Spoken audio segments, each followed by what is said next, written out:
At a gathering with friends, my fiancé and the fake young master of my family were practically swallowing each other's faces in a passionate French kiss right in front of my salad. I was so furious I smashed a wine bottle on the spot, but they just laughed it off, claiming it was just a game and telling me not to be such a buzzkill. Looking at the chaotic scene before me, I let out a soft chuckle. If it's just a game, let's keep playing. We're starting a new round. This time I conveniently lost. I boldly chose the ultimate truth or dare challenge. They dared me to kiss a random girl in the room. Chloe Willow sat comfortably on the sofa looking incredibly smug, probably assuming I would crawl back and pick her. Oh boy, was she about to be disappointed. Without a second glance, I walked straight toward Damien's absolute dream girl, his unattainable white moonlight, Serena Sterling. This move left Chloe and her squad of mean girls staring with their jaws on the floor. Alex, what are you doing? Isn't Chloe right there? Damien put on his best kicked puppy face, looking at me with fake tears. Brother, we were genuinely just playing a game earlier. Why won't you believe me? I let out a cold laugh. With the way you two were practically performing tonsil hockey, if there were a bed here, you'd be rolling on it by now, right? And you're telling me it's a game? Do I look like a clown to you? Or do you just think I'm that stupid? As I walked toward Serena, my eyes flicked over Damien's handsome face. It was already contorting with rage, his fists clenched so tight his knuckles were white. I was cackling internally. Wow, boss lady Serena's aura is no joke. I hadn't even gotten close, and I already felt like her gaze could slice me into sashimi at any second. Despite panicking internally, on the outside, I played it cool, like a guy who absolutely wasn't fearing for his life. Serena Sterling, the undisputed queen of the business world, looked at me with deep amusement, clearly curious about my next move. I stubbornly marched right up to her. Do you remember me? Serena nodded. I remember running into you in the mountains. She smiled, a look full of hidden meaning. Not wandering around looking homeless today? That sentence almost made my knees buckle. Does the queen always have to roast people so sharply? Last time you said if I ever needed a favor, I could come to you. Does that offer still stand? I asked, putting on my most charming smile. Serena's friends exchanged bewildered glances, clearly sensing some juicy, mysterious tensions between us.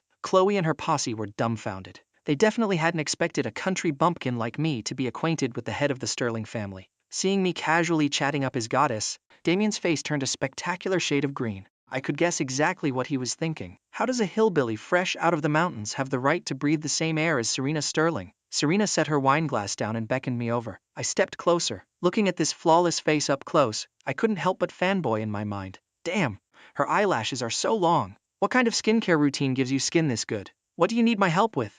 Serena asked, tilting her head. I hesitated, wondering if I should just straight up say I need to kiss you. But what if she judo flipped me out the window? Under the watchful eyes of the entire room, I gritted my teeth, leaned down and planted a quick kiss right on her lips. Oh my God! Serena's friends gasped in collective shock, rubbing their eyes. The untouchable Serena Sterling just got force-kissed! Was this kid about to be torn into 8 pieces? Having secured the kiss, I spun around, ready to sprint for my life. But unexpectedly, she grabbed my collar and pulled me down onto the sofa next to her. Serena looked at my face, which currently looked like it wanted to merge with the floorboards. You kiss me and now you want to run? She asked, narrowing her eyes. I gave an awkward, stiff laugh. I lost a game. I had to.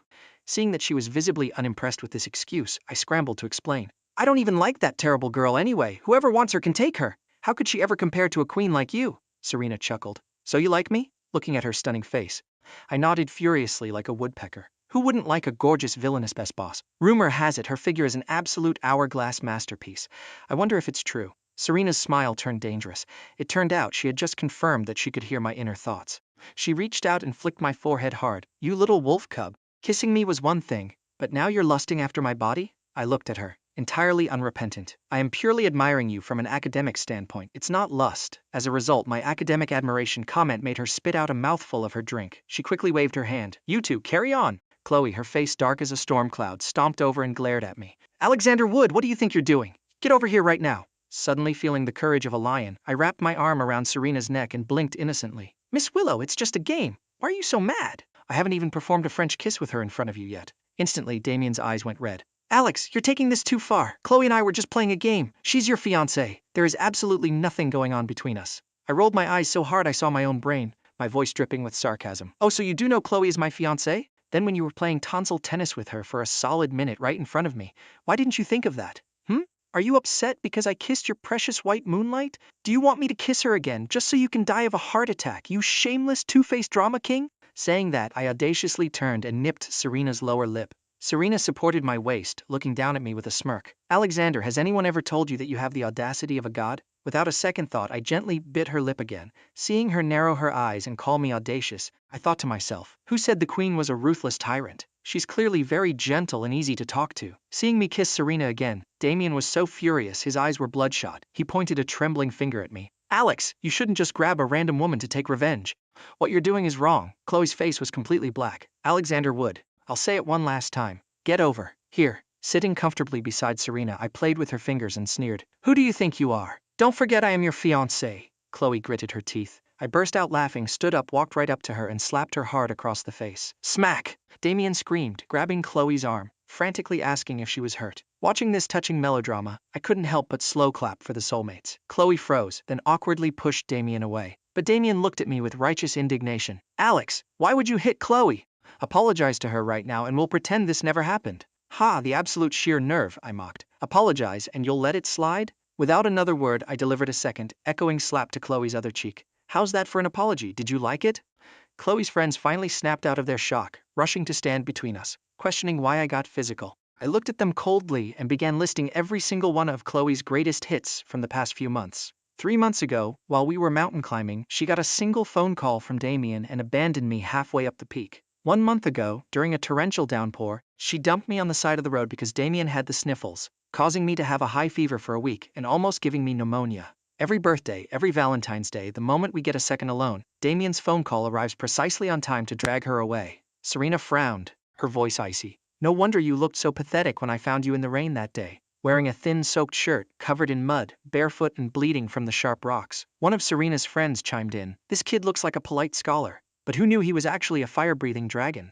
I turned and slapped Damien across the face for good measure. Don't you just love stealing other people's girlfriends? Congratulations, you can keep this trash. I'm donating her to you. Damien clutched his cheek, forcing tears into his eyes, still trying to argue that it was a misunderstanding. A misunderstanding? You faking an illness to call her away on my birthday is a misunderstanding? You pretending to be stalked on Valentine's Day is a misunderstanding? You sending me selfies of you two together just to provoke me? Do you think my IQ is in the single digits? Chloe glared at me, grinding her teeth. Alexander, you've gone completely crazy. What exactly do you want? I gave her a freezing side eye. As of today, our engagement is over. Tomorrow, I'll have my parents come to your house to officially call it off. It's time your parents found out what you've been doing behind the scenes. Chloe trembled with rage. This is an agreement between our two families. You dare cancel the engagement? I'd like to see what woman would ever dare marry you after this. My gaze landed on Serena. I walked straight up to her. Boss, I'm breaking off my engagement. Want to marry me? Asking it straight out made me a little flushed, but the queen didn't react immediately. Serena raised an eyebrow, looking me up and down. Marry you? What's in it for me? I tilted my head and gave her my brightest, most dazzling smile. You get a sweet, obedient husband who knows exactly how to warm your bed. You're definitely not losing out. She reached out and pinched my cheek. You make a fair point. But it feels like I'm taking a slight loss here. After all, I'd have to feed a lazy couch potato whose cooking skills are questionable and who doesn't like to work. Hey, you're amazing at making money. Shouldn't you have someone to help you spend it? Besides, who wants to work when they can be a couch potato? I immediately hugged her thigh dramatically. Oh right, the Wood family genetically has twins. Who knows, maybe you'll give birth to 2 identical, adorable little babies. The hand pinching my cheek paused. We haven't even gone on a date and he's already planning the maternity ward. This kid's thought process is on a bullet train. But the thought of 2 identical babies was actually something to look forward to. She checked her watch. Tomorrow morning at 9 a.m., if I don't see you at City Hall, be prepared to be thrown into the ocean to feed the sharks. So you agree? I blinked at her with wide, puppy dog eyes. Do I need to repeat myself? Nope, absolutely not. I shook my head frantically. Serena stood up, grabbing my hand to take me home. But Damien blocked our path, biting his lip and looking up at her pitifully. President Sterling, my brother already has a fiancée. What he said just now was only a joke out of anger. I apologize on his behalf. Seeing Damien's act, I couldn't help but roll my eyes. Is he seriously panicking right now? Serena draped her coat over my shoulders and said coldly, You're blocking the way. Hearing this, I couldn't suppress a laugh, especially seeing Damien's incredibly wronged expression. Oh dear, looks like someone's delusion is acting up again. Damien glared at me with pure hatred, his fists tightly clenched. I looked at him with mock confusion. Don't you like Chloe? You guys were French kissing in front of a whole audience. Now that I've generously yielded her to you, why aren't you happy? To help you out, I even found myself a brand new fiancé. Damien's face flushed a deep, ugly red. His obsessive gaze lingered on Serena. With Serena Sterling standing right there, who would give a damn about a fool like Chloe Willow? He wouldn't want 100 clothes. He bit his tongue to maintain his composure. If you do this, do you think Mom and Dad will agree? He asked, looking at me with disdain. Of course they will. After all, I'm their biological son. You should know perfectly well how much they love me. That sentence instantly made Damien's eyes bloodshot. Ever since I returned to the Wood family, they hadn't looked at him the same way. Before, the best of everything belonged to him. Now, he only got the leftovers I didn't want. Even the luxury shower gel only reached his hands after I was done picking.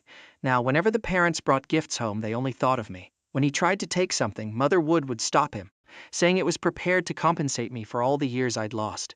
He had always been the pampered young master of the Wood family, but now, with our identities swapped, the family's blatant favoritism made him want to drop dead out of pure spite. I linked my arm with Serena's and pulled her toward the door. "Let's go, boss." Damien's face was dark. He sneaked a glare at Chloe, thinking to himself, why should I have to pick up the trash woman that Alexander threw away? Standing by the car, I instinctively reached to open the back door. "Do I look like your chauffeur?" Serena asked, intentionally lowering her voice. I quietly closed the back door, scurried to the passenger seat and buckled up, internal screaming, "The villainous boss is so scary. Am I going to lose my life before the honeymoon?" Serena shook her head, amused. "So cowardly, yet you dared to kiss me. Relax, I have no intention of becoming a widow on my wedding day." I tilted my head, looking at her in confusion. "What does that mean?" Serena gave a soft laugh. "Just reminding you. Tomorrow at 9 a.m., City Hall. Need me to repeat it again?" I shook my head vigorously. "No need, no need." Serena handed me her phone. With tears in my eyes, I typed in my contact info and added myself on her social media.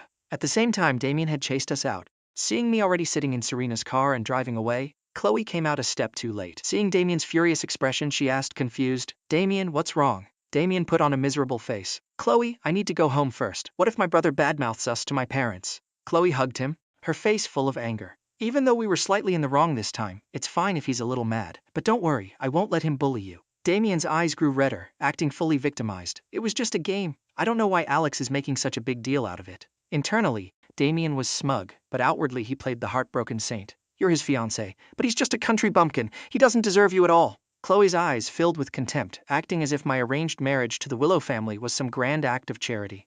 She hugged Damien tightly to comfort him. "Don't worry, the person I like is you. Alexander is just an idiot. My engagement to him is strictly business." Damien lowered his head, a flash of triumph in his eyes. "Alexander Wood, so what if you're the real heir? Chloe still looks down on you like dirt." "Don't speak about my brother like that," Damien said, pretending to be kind. But in reality, he was just smearing my name further in front of her. "Fine, let's not talk about him," Chloe sighed. "I'll drive you home first, lest Alexander tries to bully you behind our backs." Serena dropped me off at the entrance of the Wood family mansion. Before getting out of the car, I suddenly leaned over and pecked her on the cheek. Like a bold rabbit, I bolted out of the car, not forgetting to turn back and shout, "See you tomorrow, boss." Watching me flee in panic, Serena touched the cheek I had kissed and burst out laughing. What a coward! Just as she was about to drive away, she saw a car approaching. In a blink, it stopped in front of the Wood mansion. Chloe and Damien stepped out.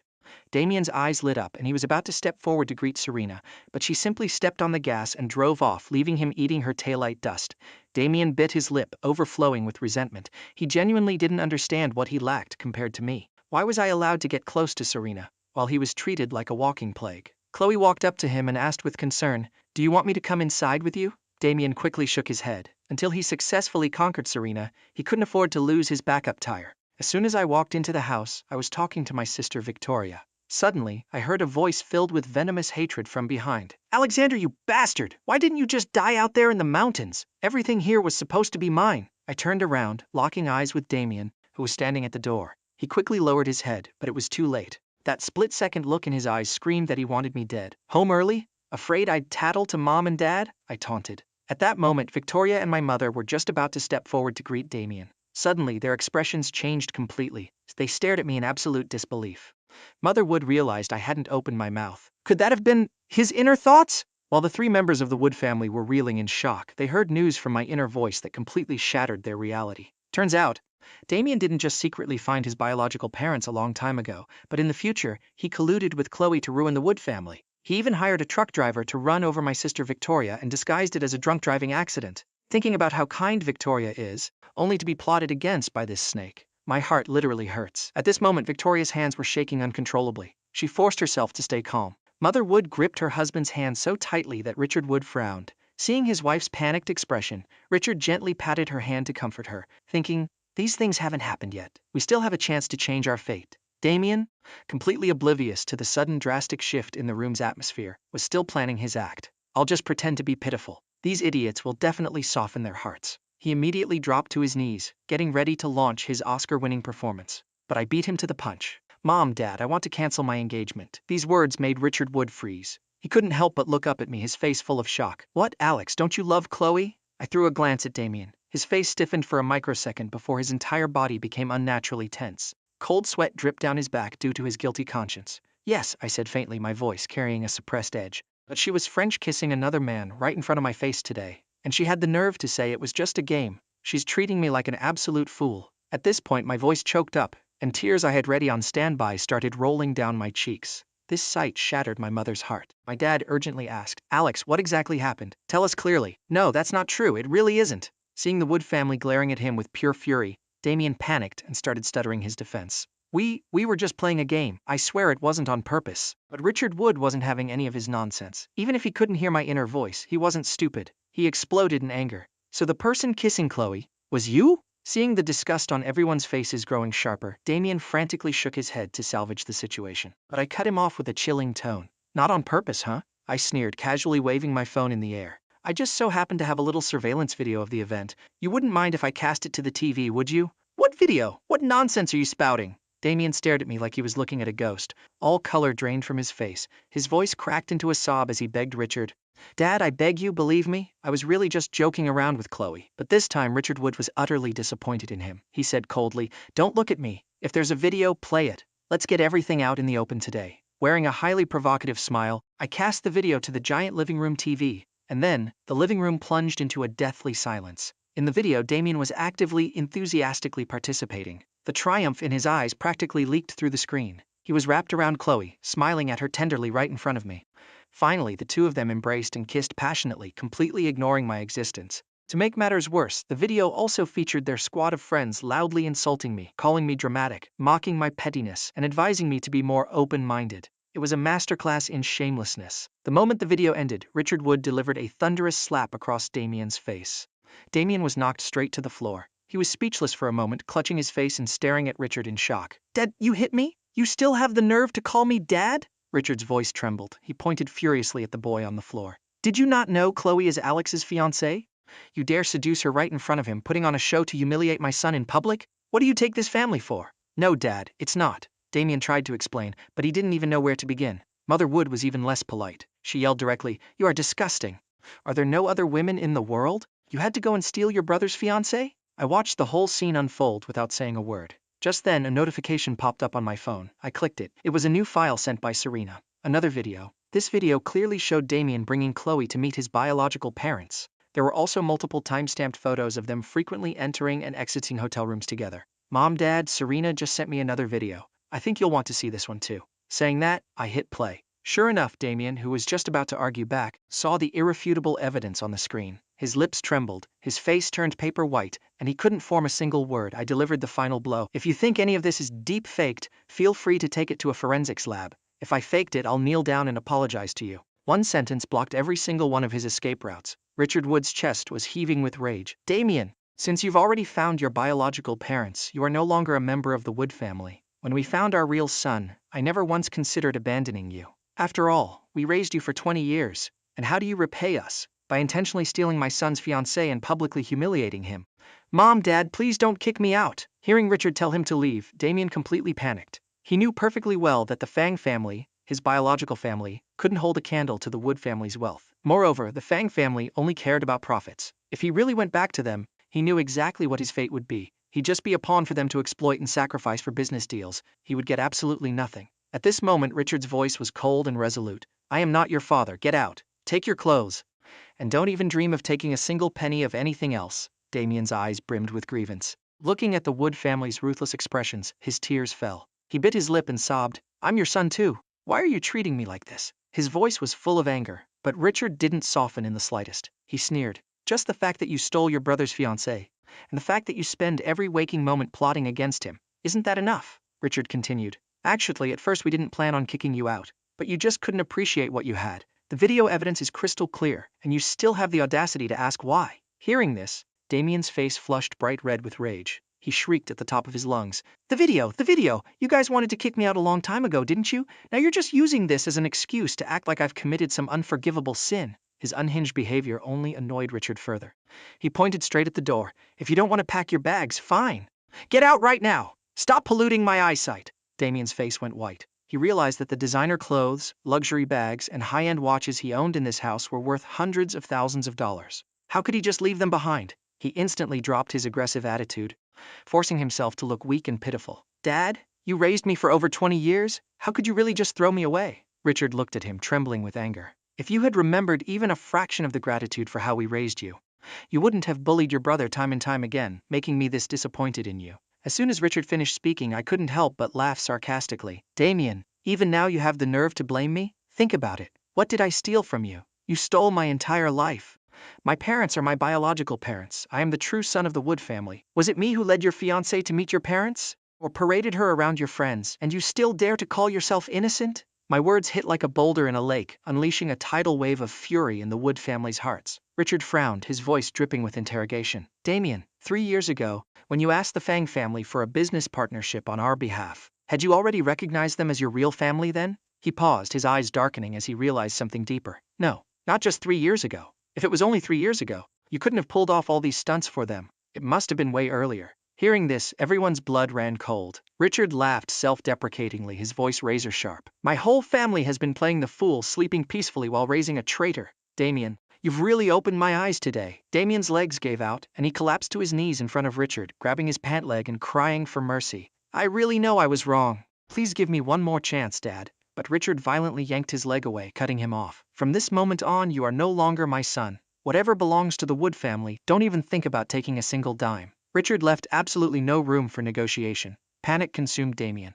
Being kicked out was one thing, but leaving with absolutely nothing? No designer clothes, no luxury bags? Going back to the Fang family completely broke? How could he accept this? He trembled and sobbed. Dad, I'm begging you, just one more chance. But looking at the cold, unyielding eyes of the Wood family, he found zero hope. A freezing despair washed over him. Butler, escort young Master Fang out, Richard ordered decisively, drawing a permanent line in the sand. As Damien was being dragged away, he whipped his head around and glared at me fiercely. The venom in his eyes was palpable. Alexander Wood, the Wood family will be mine sooner or later. Don't you get too arrogant? His inner voice dripped with malice and hatred, but I just offered him a faint, mocking smile. Young Master Fang, since you're no longer part of the Wood family, please refrain from using our family's name to do your dirty work from now on. Having his petty scheme exposed by me, Damien was so enraged he lost his mind. He turned back and screamed, "Who the hell cares about your name?" Victoria said coldly. "You'd better walk your talk." Damien felt a sharp pain in his chest, blood rushing to his head. Unable to control his fury, he glared at Victoria, his eyes vicious,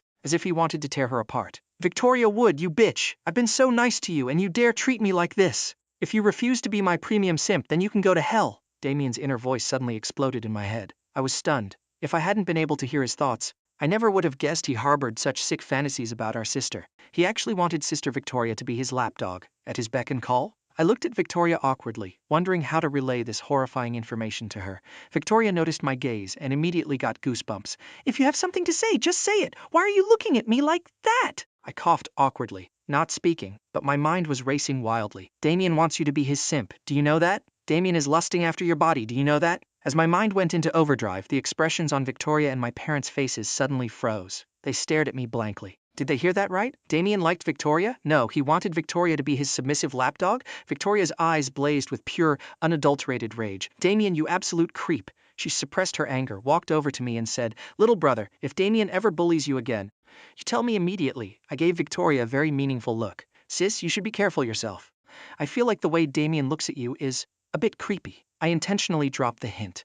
Richard immediately chimed in, coughing to clear his throat. "Your brother is right. We should all be careful around that kind of person."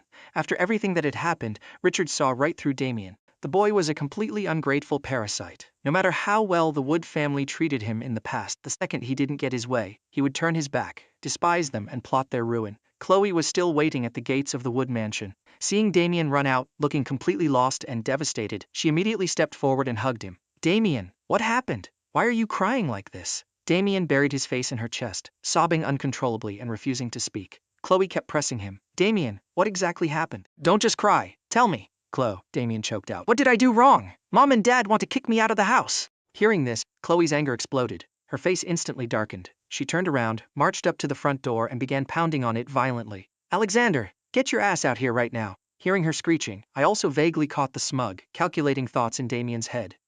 I'll just let Chloe's thick skin handle this mess." I let out a cold laugh, turned around, and walked straight into the kitchen. I casually grabbed a large basin of freezing cold water, fully prepared to welcome Chloe Willow. Seeing my calm demeanor, Victoria and Richard simultaneously burst out laughing. and without coordinating, followed me to the door. Chloe was still hammering on the door. The moment it opened, she opened her mouth to unleash her fury. But before she could utter a single word, I threw the entire basin of ice-cold water directly over her head. The woman who was just acting high and mighty was instantly transformed into a drowned rat. Damien, who had been secretly gloating by the gate, saw this and his expression morphed into absolute shock. He screamed, "Alex, what the hell are you doing?" "I didn't even bother looking at him," I said flatly. "Wasn't Chloe running a fever? I'm just helping her cool off." Hearing this, Chloe lost her mind. She raised her hand ready to strike me. "Alexander Wood, you bastard! Get on your knees and apologize to me right now." At this moment, Damien's eyes lit up even brighter than hers, as if he was praying Chloe's slap would land squarely on my face. Unfortunately for him, he was thinking too much.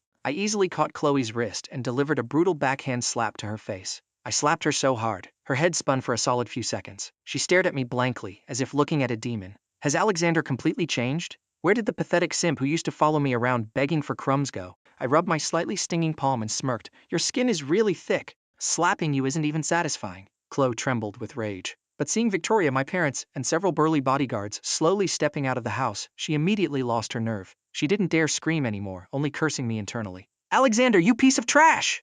How dare you humiliate me in front of Damien? Just wait until we're married. I'll show you hell." Looking at her, a cold smile tugged at the corner of my mouth. Is this woman daydreaming? I've never seen anyone this delusional in my life. Chloe, seemingly oblivious to my sarcasm, continued her weird, preachy tone. "Alexander, I know you're just jealous of Damien, but Damien and I are strictly platonic friends. Hurry up and apologize, and we can put this behind us." Her words literally made me want to throw up on the spot. Unable to hold back, I delivered a solid kick right into her stomach. It wasn't a light tap. The kick sent her sprawling backward, curling into a shrimp shape as she clutched her stomach. "How's that for an apology?" I asked coldly. She pointed a shaking finger at me, her face beat red, her vocal cords straining. "Alexander, you cowardly bastard, you dared hit me! If you don't kneel and beg for my forgiveness today, you can forget about ever marrying me." I rolled my eyes, genuinely amused. "Could you please stop starring in your own imaginary soap opera? Go eat some peanuts to sober up. Your brain is beyond saving." These words made Chloe and Damien's faces incredibly ugly. Damien in particular looked at me with deep, calculating suspicion.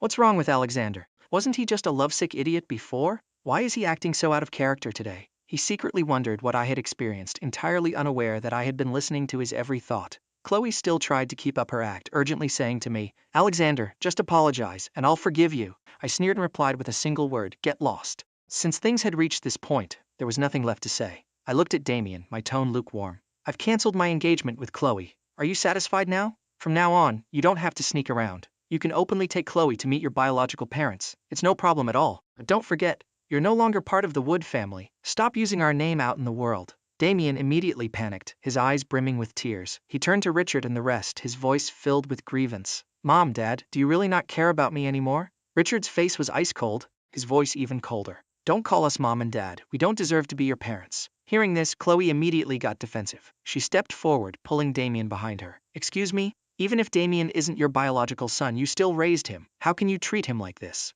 Victoria shot her a mocking glare. "Since you know we raised him, tell me, how did he repay us? By bullying my little brother, stealing his fiancée, humiliating him in public? Is this what a good brother should do?" Chloe choked, stubbornly replying, "That was my issue. I was the one who wanted to play a game with him." "It had nothing to do with Damien," Victoria scoffed. "Crystal clear then. If it was your issue, why are you still clinging to my brother? Furthermore, since when is it your place to dictate the Wood family's internal affairs?" At this, Chloe was utterly speechless, standing frozen in place. Damien, pale as a ghost, quickly pulled on her arm. "Chloe, let's go. Don't cause any more trouble." As he pulled her away, he was secretly grinding his teeth. "Just you wait, Wood family. The day will come when you beg on your knees, and I absolutely will not forgive you." I just offered a faint smile at his retreating back. "You want us to kneel and beg? You really think you're the main character of the universe, huh?" Chloe still tried to drop one last threat. "Alexander, don't regret this." I raised the empty water basin and coldly barked. "Scram!" She looked at her soaking wet clothes, then at the basin in my hand, and finally shut her mouth. She grabbed Damien and scrambled away like a beaten dog.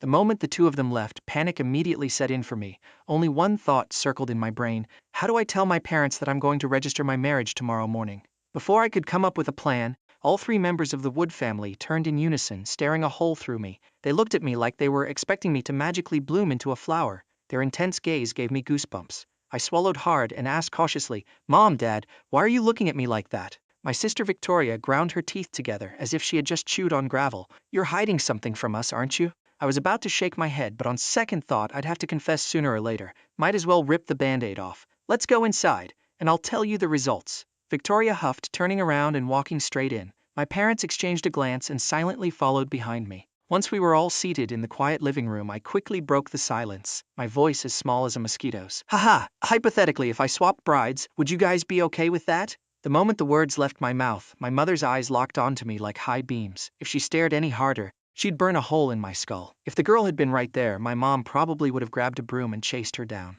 Who is it? Serena Sterling. The air froze for a solid few seconds. Victoria and Richard looked at me as if they had just seen a poltergeist. Who did you say? They looked at me like I was having a delusional daydream. Serena Sterling, the current head of the Sterling family, I stubbornly elaborated. The big boss. Victoria reached over and literally felt my forehead. Little brother, how much did you drink? I slapped her hand away and rolled my eyes. I'm perfectly normal. Usually you guys are so smart. Why is your reaction speed taking a detour around the globe today? I'm completely sober. Tomorrow at 9 a.m. she's even coming to pick me up. Richard and the rest looked at me like I was an alien specimen, their expressions a complex mix of indescribable emotions. It was as if I had been abducted by extraterrestrials. I was about to explain further when my mother spoke up. Alex, tell me exactly what happened. She spoke gently, holding back my boiling sister and father. She looked remarkably calm. I scratched my nose, my face a picture of pure awkwardness, and began to stutter through the story. So today we lost a game, and I had a momentary lapse in judgment and kissed her twice. I paused, gathering my courage, before continuing. Then I said I wanted to cancel the engagement with Chloe. Chloe made some snarky comment about who would dare marry me if I broke it off. So I casually asked Serena, and she said yes. My voice got smaller and smaller as I watched their expressions grow increasingly theatrical. I felt like I was watching a magic show unfold on their faces. Mom, Dad, you guys don't mind if I switch my bride to the ultimate boss lady, right? I probed, feeling anxious. They had been silent for way too long. What if they were furious? My mother sat there stunned for a moment, then suddenly stood up and walked upstairs. My heart dropped to my stomach. I whispered, Dad, Mom isn't really mad, is she? My dad pursed his lips, about to speak, when my mother came back downstairs holding something. Her expression was highly secretive. My dad looked at the object in her hand. Isn't that the family register? She shoved the family register into my hands, patting my shoulder with profound meaning. Alex, son, marrying someone like Serena Sterling is the ultimate jackpot. Mom fully supports you. I was dumbfounded. What? What is happening? I stiffly turned my head to look at my dad, my eyes screaming, Dad, control your wife. But to my surprise, my dad cowardly shrugged, looking helpless. Son, I really didn't want to see you get married this early. But if the bride is Serena Sterling, I support this with both hands and both feet. After you get the certificate tomorrow, remember to ask her when she's free to come over for dinner. I completely collapsed mentally, holding the family register that suddenly felt like a hot potato. My mom added, you should really thank Damien. If he hadn't stolen Chloe, how could you ever marry into the Sterling family? Mom, please, spare me the gratitude. I rolled my eyes and shot back sarcastically. But thinking about it, if I successfully registered my marriage with the big boss tomorrow, Damien would absolutely die of a rage aneurysm. After all, the queen was the white moonlight in his heart, the woman he wanted to marry most. Victoria, who originally hadn't wanted me to marry Serena, heard my gratitude theory and said seriously, Little brother, I actually think you and President Sterling are a great match. Don't be late tomorrow, and make sure you dress sharp. I gave a dry, awkward laugh, retreated to my room and locked the door. My brain started working in overdrive. Damien's main character plot armor was seriously no joke. Now that Chloe was wrapped around his finger, who knew how many other elite women would throw themselves at him in the future? I needed to think carefully about how to strip him of all his plot armor. Meanwhile, Serena had returned to Villa Number 1. Entering the living room, she saw several of her close friends sitting on the sofa. She casually tossed her coat onto a chair and lazily leaned against it. What are you all doing here? We heard you're going to City Hall with that kid tomorrow. Someone couldn't help but ask, do you actually like him? Serena leaned back lazily and replied, not exactly like, but at least I don't hate him. He's interesting, quite unique. Her friends exchanged glances and finally conceded, not bad, but hasn't the Sterling family always wanted you to enter a political marriage? If you do this, they probably won't accept it, Serena smirked. I hold my own household register. Why should I care what they think? Before long, everyone left, leaving Serena alone. She sat on the sofa, recalling the events of the evening. Thinking of the things I had said, she couldn't help but lower her head, the corners of her mouth twitching into an uncontainable smile. That impulsive kid is truly amusing. Who knows, maybe in the future, we really will have a pair of adorable twins. Realizing where her thoughts were going, she startled. Since when was my mind being led around by him? She shook her head helplessly, grabbed her coat and went upstairs to shower. Later, wrapped in a towel, she stepped out of the bathroom and walked over to the floor-to-ceiling window. Looking at the night view reflected in the glass, a faint smile graced her lips. Entering her bedroom, she sat at the head of the bed, handled some work on her tablet for a while, and finally went to sleep. The next morning at 7 a.m. my mom dragged me out of bed. I yawned, crawled up, washed my face, and checked myself out in the mirror. Yep, The fit is looking immaculate today. I checked the time. It was already past 8 a.m. I quickly grabbed my bag, stuffed the family register inside, and sprinted downstairs. As soon as I hit the ground floor, I saw Serena sitting in the living room, chatting animatedly with my dad. I tilted my head looking at her in confusion. What's going on? Why is she here so early? Recognizing my footsteps, Serena looked up at me. She stared at me for a good while. Honestly, her gaze made me a bit self-conscious. Is my outfit weird? Why is she staring like that? Unable to help myself, I rolled my eyes and glared back at her. Serena just laughed, stood up, and walked over to me, carefully inspecting my suit. Little kid. I ignored her, pouting my lips in disdain but still muttered, I'm 23, okay? Who are you calling a little kid? She kept calling me that and it ticked me off so much I almost wanted to throw hands. But before I could, my dad's booming laugh interrupted from behind. Alex, stop messing around and come eat breakfast. Serena's been waiting for you. Fine, consider yourself lucky today. I shot Serena a side eye, intentionally scowling to try and intimidate her. Who knew she would just look at me like a cute pet, the corners of her mouth clearly showing a teasing smirk. At the dining table, I casually asked, have you eaten breakfast? If you have, take your time. With that, I didn't stand on ceremony, sitting down and focused entirely on demolishing my bowl of congee and steamed buns. She quietly watched me, looking perfectly relaxed and at ease. Occasionally, I felt her gaze sweep across my face. When my cheeks puffed out from chewing, I swore I saw her fingers twitch. Does she want to pinch my cheeks? Having eaten my fill, I put down my chopsticks and looked up at her. Let's go. She nodded, stood up and turned to say goodbye to my dad. Uncle, we'll be heading out now. Once in the car, I looked at her, my voice full of curiosity. Why didn't you tell me you were coming? She replied nonchalantly. I texted you. You're the one who didn't reply. I quickly pulled out my phone to check. Sure enough, there was an unread message from her sitting right there. I scratched my head, trying to remember. Oh, right! I think I was in the shower when she sent it. I gave her an innocent, apologetic smile. The very next second, she slowly spat out 2 words. So stupid. You've got a toxic tongue, you know that? Careful, or you won't be able to find a husband, I retorted, rolling my eyes. She glanced at me and suddenly smiled. She reached over, pulled my seatbelt, and carefully buckled me in. Her voice was lazy but somehow sounded incredibly serious. I only need one husband. Any more would just be a nuisance. That sentence caught me completely off guard. I couldn't think of a single comeback. The anger rising in my chest was forcefully suppressed, leaving me to pout in frustrated silence, rolling my eyes at the window. On the way, I babbled on about random things. Serena didn't say much, but whenever I threw a topic her way, her responses were always sharp, perfectly on point, polite, yet retaining her commanding aura. She truly lived up to the title of boss lady. Compared to the flashy, superficial Chloe Willow, Serena was on a completely different, infinitely higher level. She tilted her head to glance at me, her expression as calm as a deep, unreadable lake, showing not a trace of emotion. When we got close to City Hall, I was still in high spirits. But the moment we walked through the doors and I saw Damien standing there, my mood instantly plummeted into an abyss. This guy really is like a lingering ghost. I cursed internally, furrowing my brows as I glared at him. Serena followed my gaze and saw Damien standing there looking pitiful, like a fragile white lotus flower, the absolute pinnacle of delicate vulnerability. As she parked the car, Serena said flatly, "Let's go." She stepped out and, completely naturally, reached out to hold my hand, leading me into the lobby. In that exact moment, a warm flutter bloomed in my chest. I ducked my head, secretly smiling like a softie. The moment President Sterling walked into the lobby, Damien called out to stop her. I couldn't help but roll my eyes. This guy really knows how to cause a scene. Predictably, he put on his pitiful act and blocked our path. President Sterling, I have something I need to say to you. Serena simply kept her hands in her pockets, sweeping a freezing glance over him. Her eyes practically screamed 3 massive words. Get the hell away. Her low, icy voice dropped a sentence that made me burst out laughing. I immediately clung to Serena's arm, intentionally leaning into her, and looked at Damien with a teasing voice. Aren't you here to register your marriage with Chloe? Where is she? Why isn't she with you? Damien's face instantly turned a sickening shade of green. The fire of fury ignited in his chest, his lips pressed tightly together, and his hateful gaze stabbed into my face. The anger and sheer unwillingness on his face were crystal clear to me. Alexander doesn't deserve Serena. She obviously belongs to me. His eyes seemed to be screaming it, but those petty, pathetic calculations only looked extremely laughable to me. I squeezed Serena's hand tighter, deliberately whining. I'm so sleepy. From now on, you're not allowed to wake me up this early. Serena looked down, smiling as she ruffled my hair. Her voice carried a hint of unmistakable pampering. All right, after we get the certificate, we'll go home and you can catch up on your sleep. Hey, don't mess up my hair. You're ruining my styling. Seeing my ruffled, agitated state, she couldn't help but laugh. You look like an angry poodle. As she spoke, she reached out and fixed my hair, her voice still nonchalant. All right, enough playing around. Let's go in. It's going to get crowded. From beginning to end, she didn't spare Damien a single glance. I proudly turned my head, shooting Damien a look full of mocking laughter, and waved at him. You just take your time waiting for Chloe. We're heading in first. That tone made his face cycle rapidly between green and white. He looked like he wanted to say something, his lips parting slightly. But Serena had already pulled me straight toward another entrance. Throughout the entire encounter, she avoided Damien like the plague. When we walked out of the lobby holding our bright red marriage booklets, Damien's face was so dark it looked like it was about to drip ink. For a split second, I honestly thought he was going to lunge forward, snatch my marriage certificate, and rip it to shreds.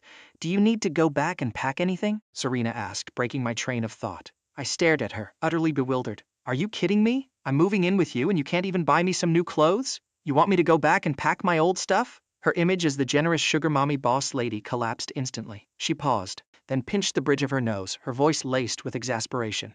"I meant things like your computer. Do you need to bring that?" Hearing this, I finally realized my mistake, but seeing Damien still hovering nearby out of the corner of my eye, I deliberately raised my voice. "Never mind, I don't need any of that old stuff as long as you buy me new ones." Serena seemed to immediately catch on to my petty little scheme. She said smoothly, "Then let's head to the mall right now. Pick whatever you like." My eyes lit up like fireworks. I immediately dragged Serena away, leaving Damien without an ounce of dignity. "Alexander Wood, you bastard! I will not let you get away with this!" Damien's teeth-grinding voice echoed behind us. As I walked past him, I threw him a casual side-eye and gave a provocative smirk. "Not let me get away with this? Yeah, right, just you wait." Serena noticed Damien's hateful glare. She looked down at me, a faint, condescending smile playing on her lips. "He's just a clown jumping around for attention. Why are you even looking at him?" I blinked, internally screaming in admiration. As expected of the ultimate villainess, one sentence and a critical hit. But honestly, the scene was undeniably awe-inspiring. Serena's icy composure proved that no matter how strong the main character plot armor was, it was completely useless in the face of a true boss. She lowered her eyes to look at me, then pretended nothing happened, tightly holding my hand and walking out of City Hall, leaving a trembling Damien in our wake. On the way, I casually asked, "Are you coming over to my house for dinner tonight?" Serena didn't even look up, casually replying, "Yes, and while we're at it, we can tell your parents you're moving in with me." I froze, internally gasping. Wow, the boss lady is truly experienced. She doesn't act like a newlywed at all. She's moving at the pace of an old married couple. But thinking about it, I felt a surge of excitement. Living with her didn't sound bad at all. Plus, Damien would absolutely lose his mind. If he secretly sent people to spy on me and found out, wouldn't he literally explode with jealousy? Just visualizing that scene made me want to cackle in secret. At the mall, I picked out a mountain of accessories and casual clothes. When I reached for my card to pay, Serena smoothly pulled out a sleek black card and handed it to me. She coolly dropped one word: "Swipe." I looked at the card, double-checked to make sure it was real, and finally took it with a provocative raise of my eyebrows. "Don't blame me. I'm gonna max this baby out." She chuckled softly, nodding in approval. "Ambitious." Somehow her tone made it sound like a genuine compliment. She really lived up to the title of a generous boss lady. After that, we hit up a few furniture stores, buying everything from toothbrushes to slippers, and finally ended up at a designer boutique. Watching the total on the receipts climb higher and higher, I suddenly felt a bit embarrassed. So I picked out a few sets of comfortable loungewear as a gift for her and set them aside. By the end of the day, our loot was piled high. But what surprised me the most was that Serena had followed me around the entire day without uttering a single complaint. Her patience was genuinely staggering. Out of sheer embarrassment, I proactively picked out a few more sets of home clothes and comfortable outfits for her as a thank you. When we returned to the Wood family mansion, my mom had already prepared a lavish feast. After dinner, Serena naturally brought up the subject with my parents. "Mom, Dad, I want Alex to move in with me tonight." Even though my mom had mentally prepared herself for this, hearing the words still made her pause, a flicker of disappointment crossing her eyes. I quickly comforted her. "Mom, we can come back whenever we want. We'll come back for dinner when we're free. I can even stay over for a few days, right?" I secretly nudged Serena, signaling her to back me up. Sure enough, my reliable boss lady immediately nodded. Seeing this, my mom's expression softened considerably. She gave us a few instructions, reminding us to visit often. That night, I only packed a few changes of clothes, quickly threw my things together, and left with Serena. Her car pulled into Villa number 1. The mansion that appeared before me was magnificent but felt incredibly cold and sterile. I followed her inside. Stepping into the room she stayed in, I looked around and couldn't help but complain. "This place looks like a model home. There's zero warmth to it. Especially that massive balcony. It's completely empty. What a waste of space." Serena didn't seem to mind. She leaned against the doorframe, quietly watching me snoop around, poking at this and prodding at that. Finally, she shook her head slightly. As I walked deeper into the room, she suddenly grabbed my wrist, pulled me close, and raised an eyebrow. "Do you hate it that much?" I nodded, being completely honest. I hate it a lot. Serena unexpectedly shoved a black card into my hand, she said generously. "Then decorate it however you want." "Really? I can change it however I like?" My eyes sparkled like they were coated in starlight, staring at her eagerly. "As long as you don't paint the whole thing pitch black, I have no objections." Her words made me cover my mouth and burst into laughter. "Haha, why would I paint it black? Just the thought of that gives me goosebumps." Serena stood a few steps away, hands in her pockets, the corners of her mouth curving into a deeply meaningful smile as she watched me. I startled, suddenly going on high alert and prepared to sneakily make my escape. But before I could take a step, I felt a strong pull on my waist. She abruptly yanked me back. "What are you doing?" I stammered. Looking up at her, I met her deep, mesmerizing eyes. "I heard you talk a big game," she said, leaning down, her low voice laced with teasing. I panicked and shook my head frantically. "No, I don't! Who said that?" Before I could react, the very next second she suddenly pushed me backward onto the bed. The movement was so fast my eyes nearly popped out of my head. "What is happening?" Lying on the bed, my brain felt like mush. I tried to sit up, but she slowly leaned over, pinning me down so I couldn't move an inch. My face flushed bright red. Looking at her flawless face mere inches from mine, I stammered, "Don't do anything crazy." She gave a low chuckle, her voice carrying a playful, dangerous edge. "Scared?" That laugh, combined with her overwhelming proximity, sent a shiver down my spine. I tried to push her away, but she only pressed down harder. My brain short-circuited. Suddenly, I threw my arms around her neck, lifted my head, and kissed her hard. This kiss didn't just stun her, it completely shocked me too. Who would have thought that being teased would trigger an offensive counterattack? But the problem was, this bold kiss didn't even last 2 seconds before I chickened out. I tried to retreat, but she had already reacted. One hand clamped down on the back of my neck. Her movements were domineering and forceful, completely stealing my breath away. When she finally let go, I was panting heavily. I dazedly touched her face and blurted out, "Who started the rumor that my wife didn't like men? I need to sue for defamation." The moment the words left my mouth, I snapped back to reality and desperately waved my hands. "I didn't say anything, nothing at all!" Serena let out a deep, throaty laugh. It was a complex, sexy laugh that gave me full-body goosebumps. Then she straightened her slightly ruffled cuffs and casually dropped a bomb before walking out. "I'll deal with you tonight." She left me lying dazed on the bed, panting for air. I absent-mindedly touched my lips where she had kissed me. I couldn't help but think of something, and the corners of my mouth curled up uncontrollably. If Damien knew about this, he'd probably be so mad he wouldn't sleep for days. I rolled over, grabbed my phone and started scrolling. I noticed Damien's contact info was still there. A brilliant, evil idea struck me. I tossed the phone aside, crawled up and started unpacking the mountain of stuff I bought today. Just then, Serena walked in carrying a glass of milk. She said flatly, "Drink your milk." I didn't even look up, just gave a casual hum of acknowledgement. It wasn't until I finished unpacking that I finally noticed the milk and picked it up to drink. Just as I took the last gulp, the bathroom door creaked open. Serena stepped out, wrapped only in a bath towel, droplets of water still clinging to her damp hair. This sight completely fried my brain cells. I stared blankly for a long time before snapping out of it. She noticed my stare, and a wicked smile curved her lips. She deliberately walked right up to me, leaned down and asked, "Am I pretty?" Without thinking, I nodded instinctively. "Pretty." My obedient, dazed expression made her laugh out loud. She reached out and knocked on my head. "You little pervert." I rubbed my head indignant and muttered, "You're my wife now. What's wrong with me looking at you?" Serena narrowed her eyes as if hearing a deeper implication. She took a step closer, raising an eyebrow. "If you can look at me, does that mean I get to return the favor?" As she took another step toward me, I instinctively pushed her away and practically yelled, "I'm going to take a shower." Looking exactly like a cat whose tail had been stepped on, I bolted into the bathroom and slammed the door shut, only daring to breathe a sigh of relief once I was safely inside. But when I turned around, I realized I had forgotten my pajamas. The tiny towels in the bathroom wouldn't cover anything. I'm doomed. Finally, with no other choice, I wrapped a towel around my waist and stubbornly marched out. The moment I stepped out of the bathroom, I saw Serena staring at me. Her gaze swept over my body with an indescribable, intense heat. I was about to offer an excuse, but she didn't even give me the chance to open my mouth. She stated bluntly, "Alexander, I don't accept marriages of convenience." That opening line brutally shattered any illusions. Her subsequent words and actions left me with absolutely zero room to argue. In my heart, only one sentence remained. If anyone ever dares say my wife is gay again, I will personally slap them 800 times. Serena, who was clearly listening to my inner monologue, suddenly let out a low, husky laugh. It was a deep, seductive sound carrying an inexplicable, teasing quality. I grumbled in annoyance, "You're too loud." Saying that, I rolled over and collapsed onto the bed, instantly pretending to be asleep, giving her no chance to say anything else. She watched me start to fake snore and shook her head helplessly. She leaned down, gently stroked my cheek and lay down beside me, pulling me softly into her arms. Breathing in the scent of the same shower gel lingering on her skin, I slowly drifted off into a genuine sleep.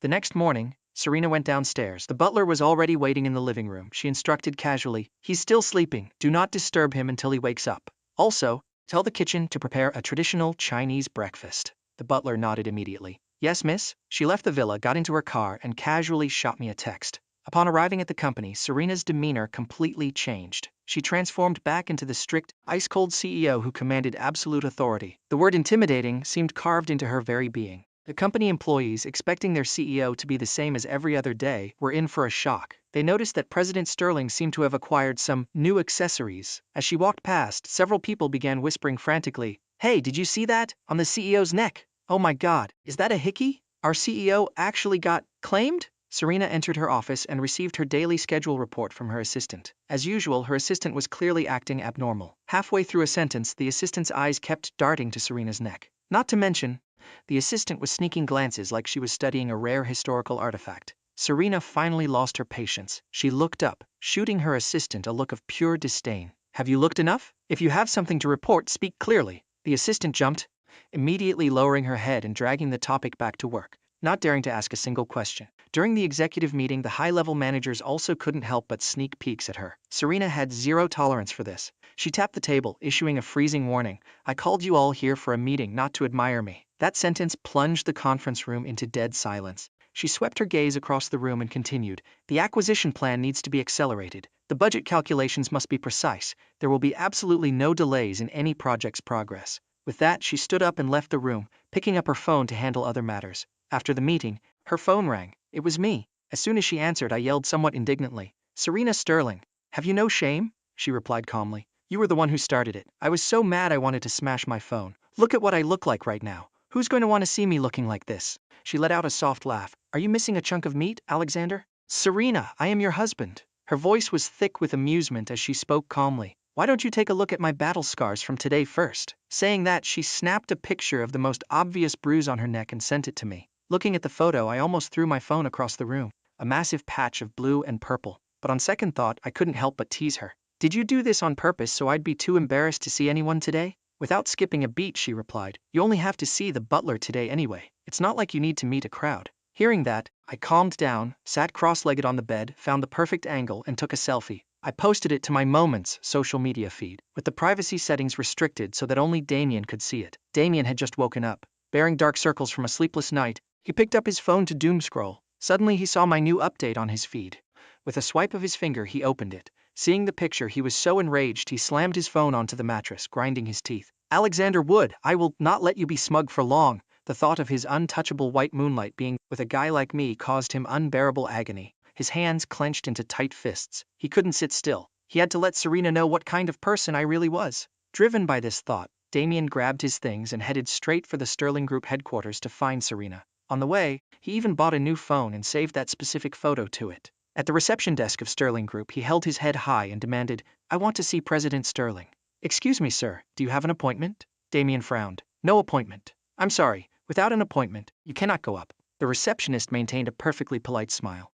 Damien was about to argue when Serena led a group of people out of the elevator. Seeing Serena, Damien's eyes lit up. He sprinted over and blocked her path. "President Sterling, hello, I am Alexander's older brother." Serena glanced at him and said coldly, "My husband only has one older sister. He doesn't have a brother." Serena remembered this guy. This was the so-called main character from My Inner Thoughts, the repulsive man who viewed her as his white moonlight. Damien looked slightly embarrassed, but desperate to expose my true face. He gritted his teeth and pulled out the photo he had saved on his phone. "President Sterling, look! Alexander actually dared to use this kind of method to tarnish your reputation." Serena merely glanced at the photo on the screen. Damien frowned. Seeing her reaction, he felt secretly triumphant. Assuming Serena wasn't a superficial woman who would fall for such tricks, Serena hadn't seen the photo I posted on her own feed. There was only one explanation. I had deliberately posted it so that Damien would see it. I was intentionally trying to provoke him. Thinking of my impulsive, chaotic behavior, Serena actually spaced out for a second in amusement. Damien was waiting for Serena to furiously curse me out. But why was this playing out completely differently from his imagination? The assistant, noticing that Serena clearly had zero favorable feelings toward this man, quickly intervened. "President, if we don't leave now, we'll be late. Let's go." As they reached the door, Serena seemed to remember something. She turned to the receptionist and said, "From now on, if this person shows up, block him at the door." "Understood." The two receptionists exchanged glances and nodded fervently. Damien tried to speak again, but the assistant blocked him. She shot him a warning glare. "Sir, please refrain from harassing our CEO." Left with no other options, Damien could only watch helplessly as Serena drove away. The two receptionists began gossiping. "I actually thought he really knew the boss. Turns out she couldn't care less about him. Our boss already has a husband. Why would she ever get tangled up with a guy like this? What are you talking about?" Damien, overhearing their gossip, was furious. How could someone as high and mighty as Serena Sterling publicly announce at her company that she had a husband? Who's talking nonsense? Everyone in the company knows. Today, the boss came to work with a hickey and bite marks on her neck. The boss and her husband are very much in love. Don't you dare try to ruin their relationship, the receptionist warned him. Hearing this, Damien thought his ears were malfunctioning. He asked in disbelief, "What did you say?" "Serena, someone so arrogant and untouchable, how could she go to work with a hickey and bite marks?" The receptionist couldn't be bothered to entertain him. Damien pulled out his phone and stared at the photo. "Look for yourself." He looked at Serena in the picture. The hickey on her neck was blindingly obvious. Damien didn't even know how he stumbled out of the Sterling Group building. When he had first seen the picture I posted, he genuinely believed it was a fake I had manufactured just to piss him off. But after coming to Sterling Group, he realized he was the only clown in this entire circus. Seeing Damien leave in such a pathetic state, the two receptionists texted Serena's assistant, relaying the whole incident. The assistant was about to report it when she saw Serena pull out her phone and make a call. "Alexander, as your wife, shouldn't I be the one to see private photos like that? It's one thing to show outsiders, but using me as a meat shield? That's not very nice." I was in the middle of eating breakfast and immediately perked up.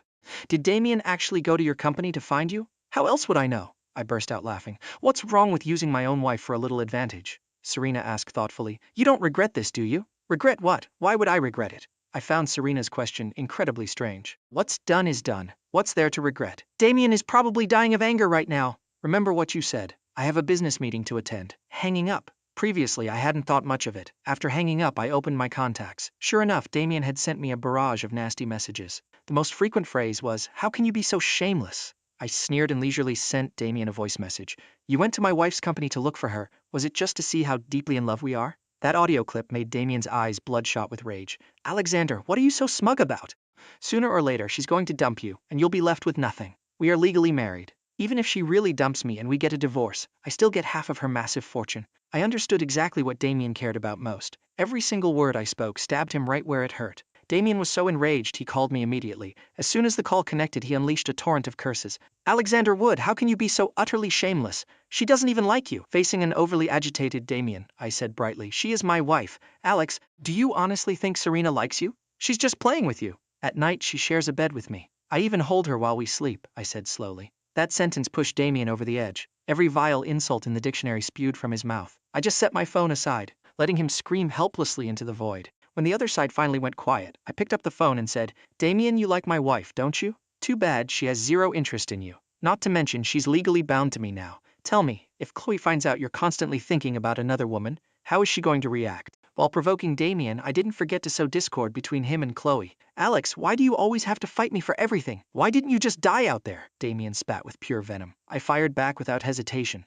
"If a piece of trash like you, who stole my life like a cuckoo bird in another bird's nest, hasn't died yet, why should I?" With that, I hung up and immediately blocked his number. Damien tried to call back after being hung up on, but no one answered. Then the call wouldn't even go through. He realized I had definitely blocked him. He raised his hand to smash his phone, but right before he let go, he remembered this was the brand new phone he just bought today. Suppressing his rage, Damien used another phone to make a call. "Help me investigate Alexander Wood, find out who he's been meeting, and exactly when he met Serena Sterling."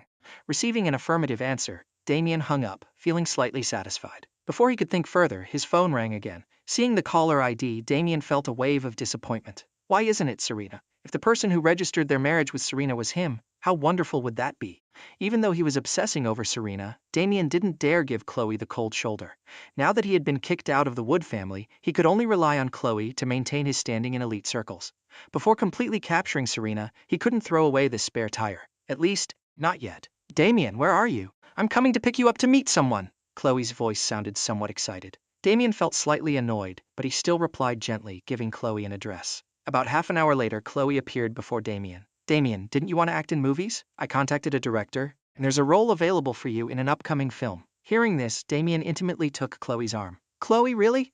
After expressing his joy, he acted slightly hesitant. "Chloe, is it really okay for you to pull strings with a director for me? Besides, the Wood family went to your house today to cancel the engagement. Is it really okay that you didn't go home?" Chloe scoffed. "I've wanted to cancel that engagement for a long time. Who would ever like a country bumpkin like Alexander?" Internally, Damien was jumping for joy, but outwardly he played the victim. "Chloe, I'm so sorry. If it weren't for me, you wouldn't be dealing with this cancelled engagement and getting yelled at." "It's fine. Now that the engagement is off, we can be together forever." Chloe hugged Damien, speaking with deep affection. Hearing this made Damien feel a bit nauseous, but he forced a look of deep emotion. "Chloe, you're so good to me." Damien followed Chloe to meet the director. His appearance and acting skills made the director nod in satisfaction. Alright, the third male lead role in this movie goes to Mr. Wood. Third male lead? Damien wasn't thrilled, but he didn't show it. Instead, he smiled and thanked them. The director just smiled and didn't say much. If it weren't for the sake of the Willow family's heiress, this third male lead role definitely wouldn't have fallen into his lap. Damien took the script and began studying it. He was determined to become famous. As long as he became a massive star, he would have his own backing, and dealing with me would be much easier. When I found out Damien was preparing to join a film crew, I was a bit surprised. Chloe was certainly generous when it came to him. That night, Serena came home and saw me sitting with my laptop. She sat down next to me, glancing at the screen. "What are you doing? Writing a script? Are you into this kind of stuff?" I scooched closer to her. "Take a look."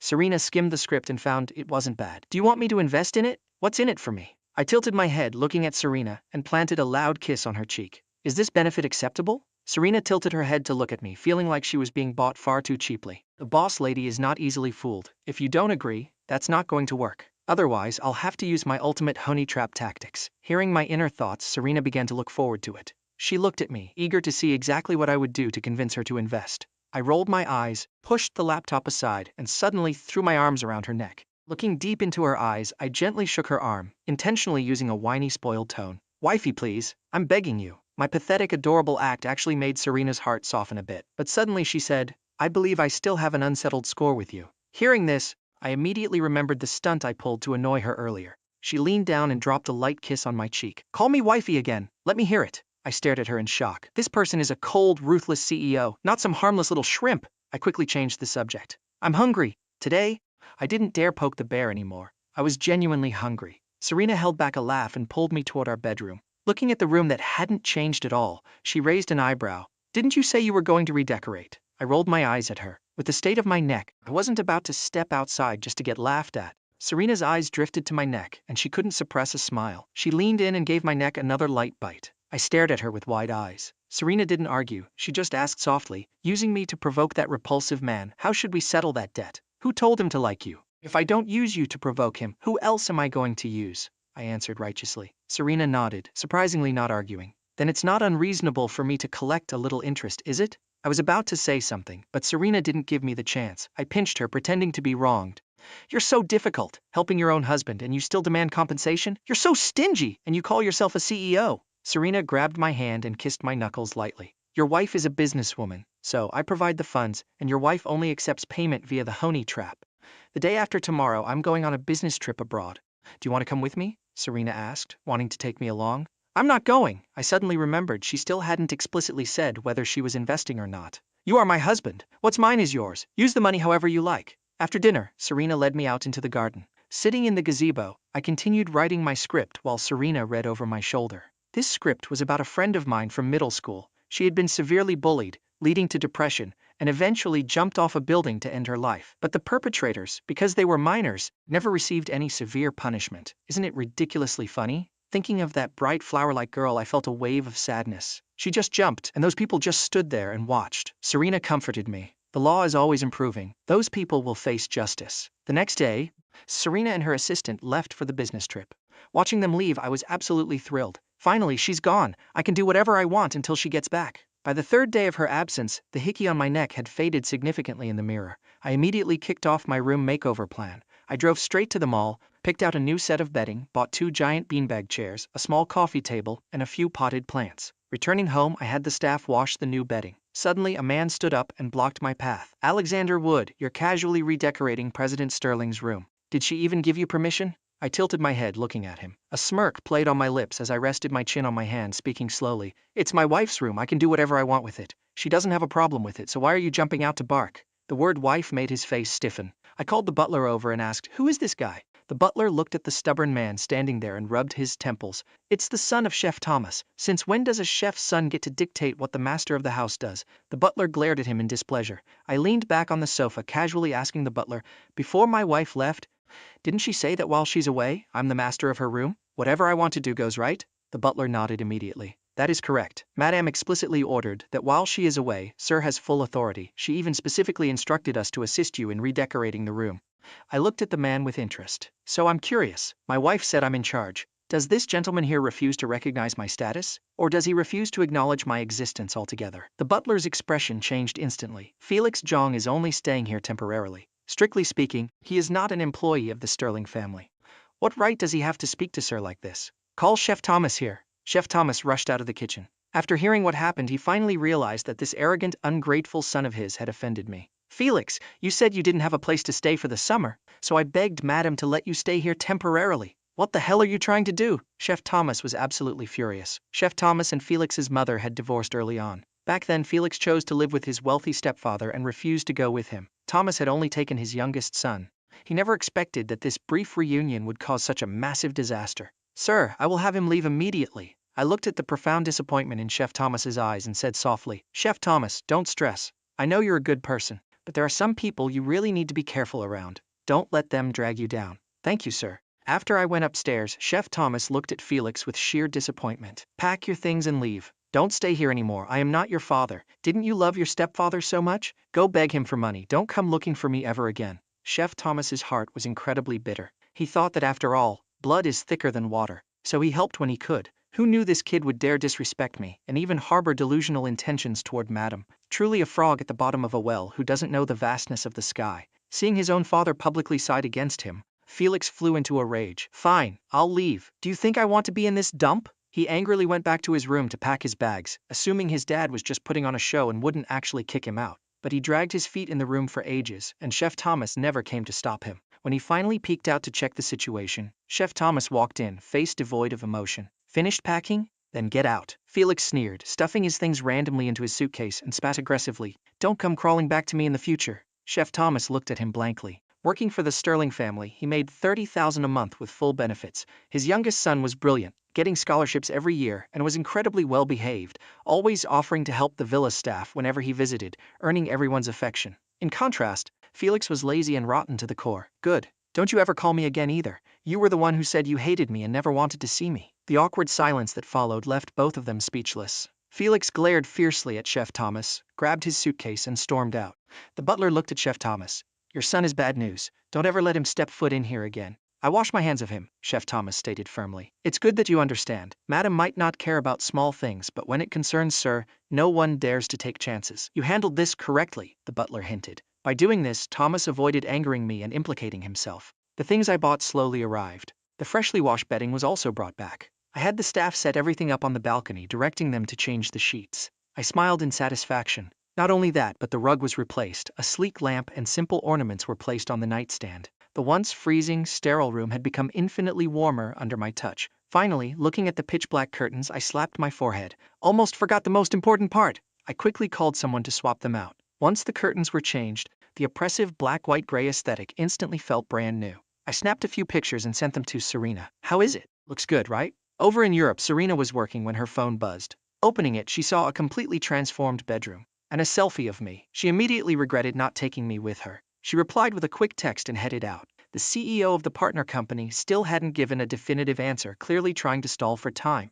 They're probably going to drag this out. We can give them until tomorrow at the latest. If they keep playing games, cancel the partnership. The assistant, though surprised, didn't ask questions. She went straight to negotiate with the other party. After hanging up, Serena went to rest. The next morning, Serena saw the message I sent her. Pictures of dinner, fresh flowers picked from the garden, and the fully decorated balcony. It truly looked beautiful, she replied, then headed out for the day. President, they still haven't given us an answer. Book a flight back for tomorrow morning. She had no intention of wasting any more time. Handle today's affairs. Call me if anything comes up. With that, she grabbed her car keys and left. After strolling around for a bit, she returned carrying several shopping bags. The assistant received a call from the partner company and went to find Serena. She was stunned to see Serena organizing several high-end shopping bags, decorations, clothes, and shoes. The assistant was bewildered. Who would have thought their icy, untouchable CEO would actually go out shopping for these things? Boss, did you buy these for Sir? He likes this kind of stuff. When mentioning me, a faint, genuine smile graced her lips. Only then did the assistant realize that their CEO was in fact human. When faced with someone she liked, all that tough, cold exterior melted into winding, gentle streams. The other side wants to increase their profit margin. The assistant reported, remembering the official business.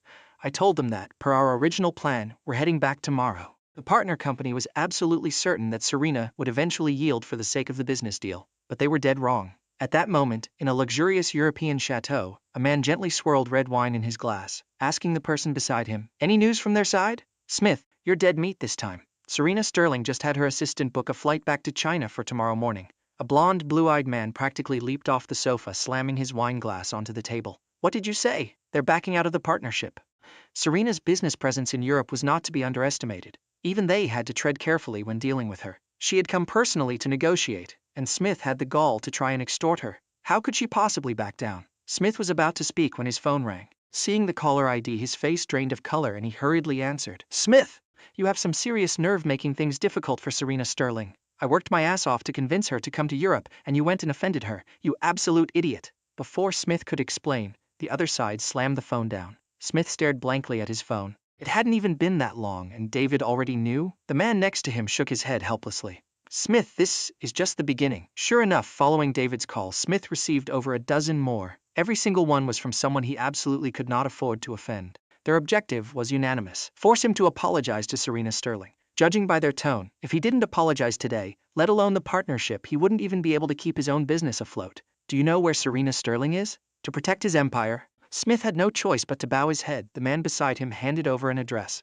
"Whether you can actually get an audience with her depends entirely on your own skills." That evening, I was video calling Serena. There was a knock on her door and the assistant entered. "President, Mr. Smith is requesting to see you." "I'm not seeing him." The assistant nodded and left. I asked curiously, "What happened? You don't look very happy." "Work not going well. Just some people whose greed exceeds their capabilities." She briefly explained the situation. Smith had tried to extort a 10% profit cut from her. I made a face. "Your net worth is ranked globally, and this guy Smith actually dared to use dirty tricks to squeeze money out of you. What are you going to do? Weren't you invited by his family?" "Since Smith doesn't know how to act, this partnership is cancelled. I'm flying back tomorrow." "That's great. Then you have to bring me a present." I asked excitedly. "I'm catching an early flight tomorrow."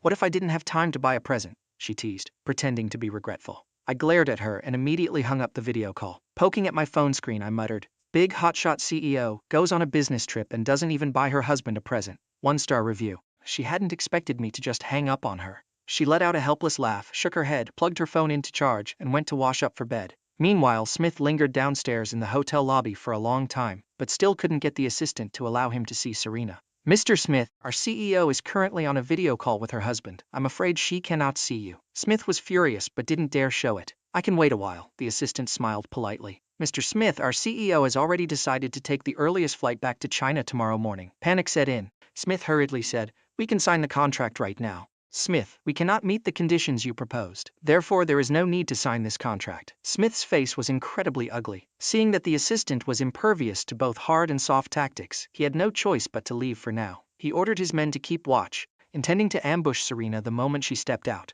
The assistant returned upstairs to report, "President, Smith is still waiting outside. Tomorrow, we walk right past him." Serena gave a non-committal, No need to continue partnering with someone like that. He's not worthy." The next morning, the assistant loaded their luggage into the car first, then went to retrieve the gifts Serena had bought for me. At the hotel entrance, Smith blocked Serena's path. "President Sterling, I need to speak with you." Serena was highly displeased at being blocked. She stared coldly at the man refusing to move, pulled out her phone and called David. "David, I've given you face. Now tell your dog to get the hell out of my way and stop blocking my path." Knowing that Smith was physically barring her from leaving, David was so angry he nearly coughed up blood. "President Sterling, please put me on speaker." David's furious voice roared from the phone. "Smith, you absolute moron. Get the hell out of her way." He had told Smith to apologize, not to barricade the woman. Terrified of angering David further, Smith had no choice but to step aside, helplessly watching Serena walk away. When they landed in the capital, the family driver was there to pick them up. Serena didn't even look up as she ordered, "To the house." "Yes, madam." Since I had hung up the video call yesterday, I hadn't sent her a single text. Looking at the empty chat history, Serena shook her head helplessly. My husband really has a temper. As soon as she walked through the door, the butler greeted her. "Welcome home, madam." Handing her luggage to the butler, Serena looked around. Not seeing me, she frowned. "Where is Alex?" "Sir isn't feeling well today. He's resting upstairs." Serena grabbed the gifts she bought me and hurried upstairs. Gently opening the bedroom door, she saw a small lump huddled under the blankets. She walked over, sat on the edge of the bed, and looked at my pale face. Her heart tightened. She reached out and felt my forehead. "Why are you so hot?" It had been 5 days since she left. When I groggily woke up, I saw her lying next to me, her hand resting on my forehead. She asked gently, "Is the fever gone? Do you still feel sick?" "I feel much better." The bitter taste in my mouth made me grimace. "Just a little thirsty." Serena immediately got up and poured me a glass of warm water. After I drank it, she continued. The doctor came to check on you earlier. You have a fever. You need to take your medicine on time for the next few days. Once you recover, you'll need to eat some restorative foods to build your strength back up. I nodded. I want to eat pumpkin and millet porridge. Okay, I'll have the chef make it for you. She paused. Oh, there are presents outside. When you get up, you can go open them. I looked at her suspiciously. Huh? Didn't you say you didn't have time to buy presents? She pinched my cheek and smiled teasingly. I was just messing with you. Who knew you'd take it seriously? Thinking about how I hung up on her yesterday, I felt a twinge of guilt and quickly shooed her out. Go, go, go! After she left, I quickly got out of bed, washed my face, changed into a clean set of loungewear, slipped on my slippers, and excitedly went to open my gifts.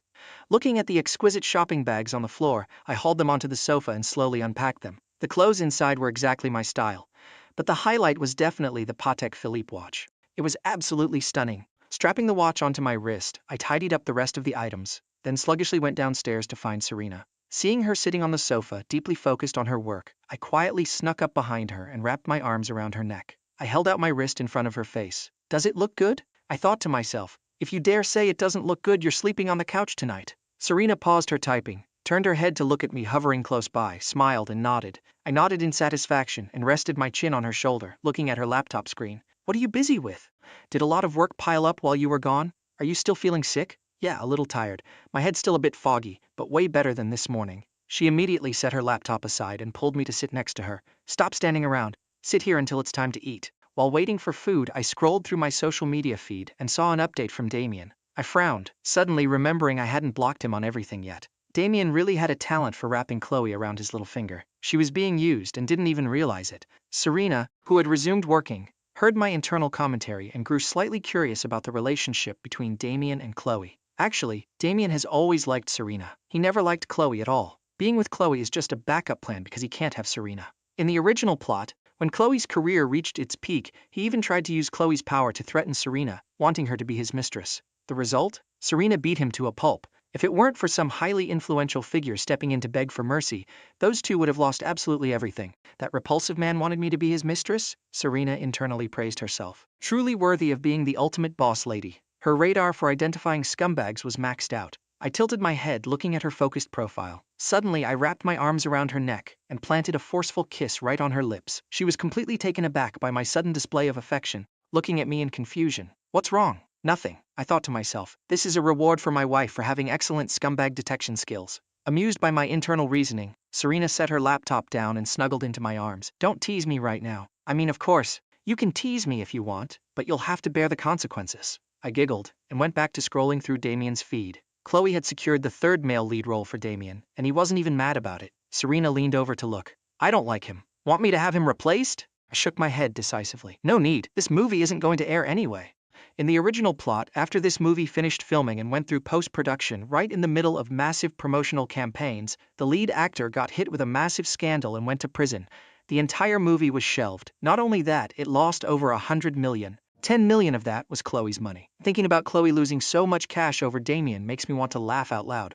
Mr. Wood, madam, dinner is ready. After eating, Serena dragged me upstairs to take my medicine. Just as I swallowed the pills, Damien sent a message. Alex, Chloe introduced me to a famous director. You're not jealous, are you? Reading that message gave me full-body cringe. Aren't you going to work? I'm so jealous of you. Unlike me, I only know how to spend my wife's money. Trying to use Chloe to trigger me? He doesn't even consider if he's worthy. Isn't my wife a million times better than Chloe? Richer, prettier, and treats me incredibly well. Serena leaned against the sofa, staring fixedly at me, which startled me. What are you staring at? Nothing. I gave her a side eye, confirming it was indeed nothing, and continued waiting for Damien's reply. But he never responded, which left me feeling a bit let down. Is Damien's mental fortitude really that weak? At that moment, Damien was staring at his phone screen, so angry he wanted to strangle me. He forcefully suppressed his rage. He knew he had to play this role well to get famous. Otherwise, the Willow family would abandon him the second he stopped bringing them any benefits. Once he became famous, once Chloe took control of the Willow family, he swore he would make me and Serena wish we were dead. Thinking about his grand vision for our future, his mood slightly improved. Just then, a knock sounded at the door. Damien asked cautiously, "Who is it?" Knowing it was Chloe, he relaxed, stood up, and opened the door with a bright smile. "Chloe, did your uncle and aunt call you home for something?" "Nothing major. Just about you and Alex canceling the engagement." The recent cancellation had caused some dissatisfaction within the Willow family. After all, their business relied somewhat on the Wood family. Thanks to Chloe making up some excuses and brushing it off, her family temporarily stopped bringing it up. But they definitely had a problem with Damien. Naturally, Chloe didn't tell Damien any of this. Damien immediately put on a guilt-ridden face. Did they say anything bad? If it wasn't for me, things wouldn't have gotten to this point. Internally, he was already celebrating, but outwardly he played the self-blaming victim. This trick worked flawlessly. Chloe, that foolish girl, immediately felt bad for him and hugged him, softening her voice. This has nothing to do with you. Alexander is just too petty. Seeing his plan succeed, Damien continued his act. If it weren't for me, Chloe quickly cut him off. Stop blaming yourself. My parents have already tacitly agreed to this. Saying that, she pulled him into the room to discuss the movie. Once you finish filming this part, I'll find you another role. Thank you, Chloe. Damien offered a gentle smile, making Chloe's eyes sparkle, feeling like she had drawn one step closer to him. These past few days, Damien loved posting interactions with Chloe just to piss me off. I treated him like a clown and couldn't be bothered to care, but he was getting more and more outrageous, finally managing to annoy me. That night, Serena was lying in my arms. I had my arms around her waist and she was reading a book. I was extremely satisfied with this position. I reached out and grabbed my phone from the nightstand. Seeing this, Serena put her book down and handed me the phone. What's wrong? I giggled, not explaining. Since Damien keeps using that stupid crap to annoy me, what's wrong with me triggering him back once? Serena paused her movement of picking up her book. Now she understood. I had been grumpy the past few days because someone kept shoving garbage in my face. I held up my phone and snapped a few pictures of the two of us. One of the photos specifically focused on Serena's exposed collarbone. Seeing me snap the pictures, Serena stopped reading altogether, snuggled into my arms, and watched with great interest to see how I was going to exact my revenge. I didn't post it on my feed. I sent it directly to Damien in a private message. I waited about 2 minutes, then recalled the message. If you unsend it, will he even see it? Serena asked, confused. He definitely saw it, I said confidently. Knowing Damien, he was absolutely glued to his phone right now. If he wasn't scrolling social media, he was chatting with Chloe. Sure enough, Damien saw the picture I sent. He was so furious he hurled his phone onto the carpet, grinding his teeth and cursing. Alexander, why don't you just die? At first, Damien didn't believe I could fall for someone so quickly, assuming I was just using Chloe to make him jealous. He never expected that not only did he fail to trigger me, but he managed to render himself completely speechless with rage. He stared darkly at the photo on his screen, wanting to get a few more looks at Serena. But the photo had already been recalled. Damien deeply regretted not saving it instantly. The elegant posture of Serena, the curves hidden beneath her nightgown, it was everything he dreamed of day and night. He imagined himself leaning against Serena, his hands gently tracing her skin. Thinking about this, his nose suddenly felt itchy. He wiped it. It was a nosebleed. He quickly ran to the bathroom to clean up. After stopping the bleeding, his eyes burned with fierce determination. I have to make Serena mine. Only a woman like her is worthy of me. He looked at his script, only 3 days left of filming. Once it was done, he absolutely had to find Serena and show her that he was the only man truly suited for her. I looked at my phone, which had gone dead silent, and sneered. Did Damien short-circuit from anger? Done teasing him? Serena suddenly asked. I felt a little embarrassed. Pretty much. Then shouldn't I charge an appearance fee? Before I could even finish my sentence, she wrapped her arms around my waist, giving me zero chance to negotiate. 3 days later, Damien finally wrapped up his scenes. He didn't even attend the wrap party, rushing straight back to the capital, constantly worrying about how he was going to meet Serena. If he could somehow get into her company, that would be perfect. While he was anxiously pacing, Chloe brought good news. 2 days from now, there was a charity auction gala, and she wanted him to go with her. Damien, wanting to break into the entertainment industry, obviously wouldn't pass up this chance to show his face. Serena had also mentioned this event to me. I usually found these occasions boring and didn't want to go, but she mentioned Chloe was invited and would definitely bring Damien. Since he wanted to be an actor, he wouldn't miss this opportunity.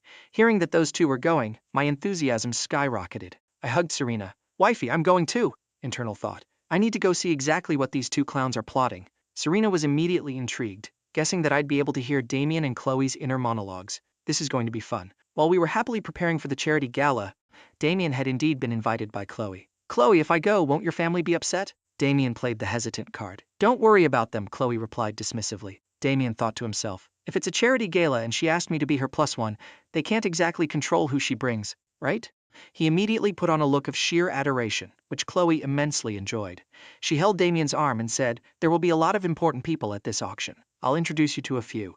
It'll be great for your career. This was exactly what Damien wanted. Getting help from those big shots was what truly mattered. Chloe was nothing but a stepping stone. He pretended to be deeply moved and hugged Chloe. Chloe, thank you. Looking at Damien's devoted expression, Chloe felt like she was floating on air. She hugged him tighter and couldn't help but look up, leaning in for a kiss, but Damien smoothly pushed her away. Chloe, I'm still on the film crew's radar. Even though we're indoors, what if someone walks in and sees us? Chloe was a bit displeased but reluctantly nodded. Seeing this, Damien quickly kissed her on the cheek. Don't be mad. I'm doing all this for our future, aren't I? I want to stand on equal footing with you. That single kiss instantly made Chloe obedient again. She hugged Damien tightly. Don't worry, whatever you want, I will help you get it. A flash of calculation crossed Damien's eyes. I want Serena Sterling. Will you help me get her too? Of course, he'd never say that out loud. On the day of the auction, Damien wore a high-end bespoke suit, adorned with expensive accessories prepared by Chloe, strutting confidently by her side. People who knew about the feud between the Wood and Willow families pointed and whispered, that Damien guy really has zero class. He actually dared to steal the true young master's fiancée. Oh please, your news is outdated. The real young master of the Wood family is now married into the Sterling family.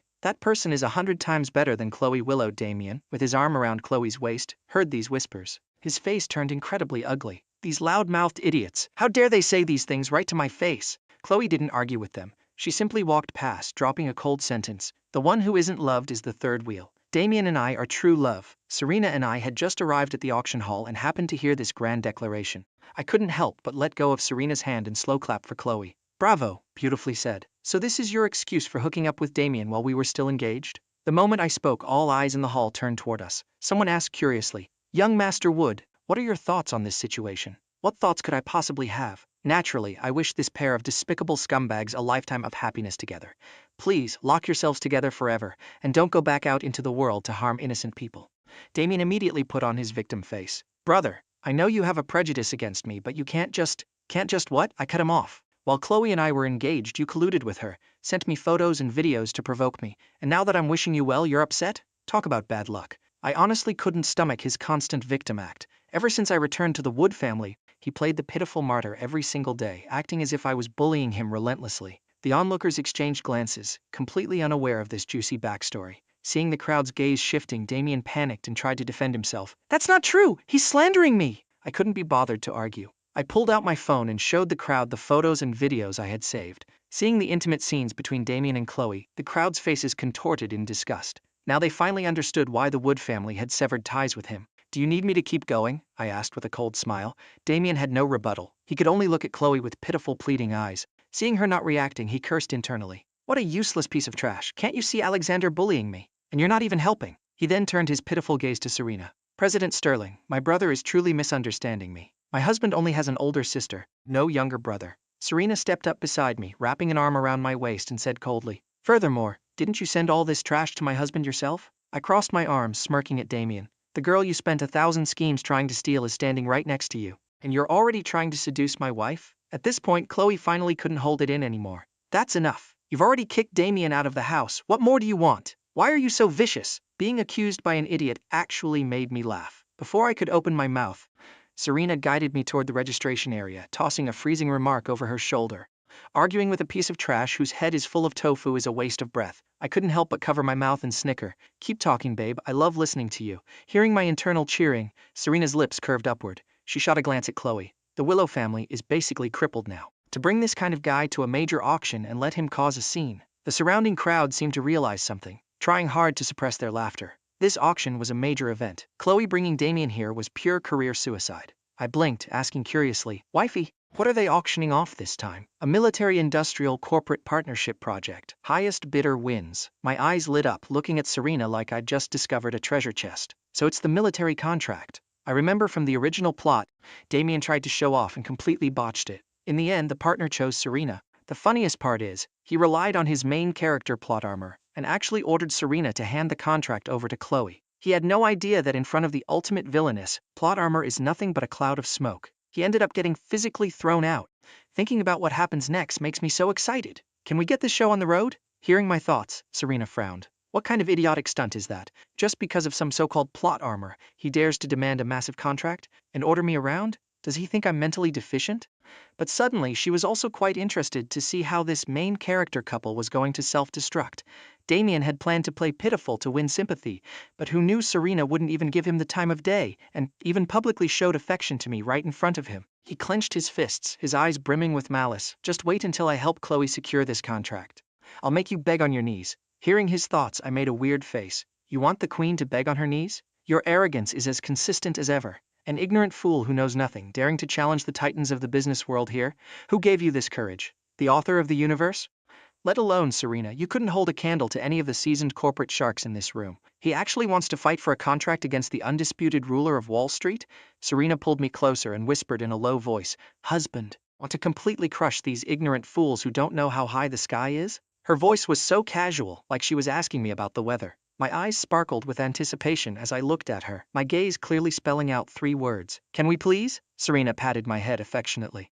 If you want to, let's play with them. We have to. I want a front row seat to watch Damien make a complete fool of himself, I whispered excitedly with her, settling in for the show. The auction began quickly. First up were a few small items and antique jade pieces. When a tie clip came up for bid, I whispered to Serena, I like this. Serena didn't say a word. She just kept her eyes locked on the auctioneer. This tie clip starts at 500,000. Minimum increment is 100,000. Let the bidding begin. Damien had his eye on the tie clip too. He whined to Chloe, Chloe, that tie clip is so beautiful. If I could wear this solid gold tie clip, I'd look so sharp. If you like it, I'll buy it. Chloe had a surplus budget this time. A tie clip was nothing. 1 million. 1.3 million. The price quickly soared to 2 million. Chloe frowned slightly. The tie clip was nice, but the price was clearly inflated. Damien knew it was getting expensive, so he played the martyr. Chloe, never mind, it's too expensive.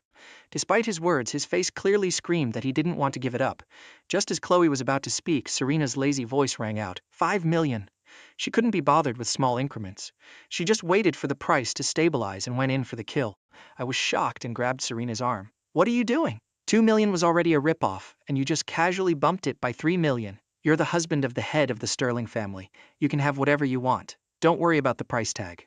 Serena's decisive attitude silenced anyone else who wanted the tie clip. It wasn't that they couldn't afford it, but everyone had to give face to Serena Sterling. Hearing the final hammer drop, Damien's eyes were bloodshot with jealousy. When the price was at 2 million, Chloe was already hesitating, but Serena casually dropped an extra 3 million just to buy me a tie clip. The difference in status was glaringly obvious. He glanced at Chloe next to him. Sure enough, a knockoff can't compare to the real deal. This useless woman doesn't even have the guts to raise a bid. Hearing his thoughts, my lips curved into a smirk. So Damien's starting to resent Chloe, huh? Even though Chloe was the heiress of the Willow family and possessed female lead plot armor, compared to Serena, she was pathetically weak. He still wanted that military contract. The money in his hands naturally couldn't be spent recklessly. This tie clip wasn't some legendary artifact. To Chloe, it wasn't worth it. Furthermore, getting into a bidding war with an apex predator like Serena, Chloe had no chance. She looked helplessly at Damien, rubbing her temples, wanting to comfort him, but ultimately said nothing. She planned to buy him something more suitable later. Right after that, a set of black diamond cufflinks was brought out. Serena's eyes immediately locked onto them. This set of natural black diamond cufflinks starts at 2 million, minimum increment 500,000. Begin! 10 million, Serena stated flatly. The wealthy businessmen who were planning to bid on the item as gifts for their families were all stunned. A jump of 8 million in one go? She was clearly determined to get these cufflinks. Everyone helplessly gave up. It was only then that I reacted, pinching Serena's cheek. You absolute spendthrift, she smiled at me gently. The allowance I give you is far more than this. Don't be so stingy. You are my husband. You deserve the absolute best. Serena held my hand, speaking casually. The black card she gave me could buy dozens, hundreds of these sets, yet I was nickel and dimming over small change. He must have suffered so much before. Husband, you have to believe in your wife's ability to make money. If you don't spend it, how are you going to fulfill your role as a gold-digging husband? Hearing her logic, I felt it made weird sense. I nodded seriously. Then I won't hold back anymore. Serena nodded in satisfaction and continued watching the auction. Our conversation was overheard by Damien behind us. Seeing Serena buy such ridiculously expensive items for me without blinking, while Chloe had absolutely nothing to show, he couldn't accept it. Chloe, these cufflinks don't suit us anyway. The most important thing today is the military contract. Although Chloe spoiled him, she knew how to prioritize. The fact that she explained this to him at a time like this proved she valued him. Damien's face stiffened, but he remained silent. He wasn't stupid. He understood Chloe's point. Normal jewelry was fine, but outrageously priced items like this tie clip or cufflinks were off limits. I get it. Though unwilling, he knew he couldn't afford to burn bridges with Chloe right now. His future still relied heavily on her. Whatever I lost today, I'll take back 1,000-fold in the future. Thinking this, his mood improved. He sneaked a glare at me, sneering internally. You think winning 2 items gives you the right to be arrogant? Just wait until we win the military contract. We'll see who's humiliated then. Looking at his internal smugness, I shook my head helplessly. Damien's overconfidence was truly pathological. Damien is so understanding, not making a fuss right now. This was the first time I'd heard Chloe's inner thoughts since entering the hall. If Damien heard that, I wonder what he'd think. Next, Serena won 2 more items I liked. Damien's side also managed to get an item for under 1 million. Finally, the critical moment arrived. The bidding for the military-industrial corporate partnership began. The presenter was the highest-ranking executive of the military enterprise. Upon seeing Serena, his expression shifted slightly. I asked curiously, "Wifey, do you know him?" "We've met a few times, done some minor business together." I nodded in understanding. It looked like Serena had a very high chance of securing this contract. I wondered how Damien, who was utterly convinced of his own victory, would react. Once the bidding started, Serena didn't jump in immediately, choosing to observe the others. By the time Chloe jumped in, the price was already over 8 billion. She shouted, 10 billion! Damien frowned and whispered, "Chloe, isn't this too expensive? What kind of contract requires 10 billion? They're not just trying to scam money out of you, are they?" The surrounding crowd shot them mocking looks, making Damien feel slightly awkward. Even Chloe frowned. "Damien, don't talk nonsense. We only know the general outline of this project. The specifics will be explained by the executive after the bidding." Damien's words were essentially begging to be humiliated. "I'm not talking nonsense. It's just a normal partnership. Why spend 10 billion?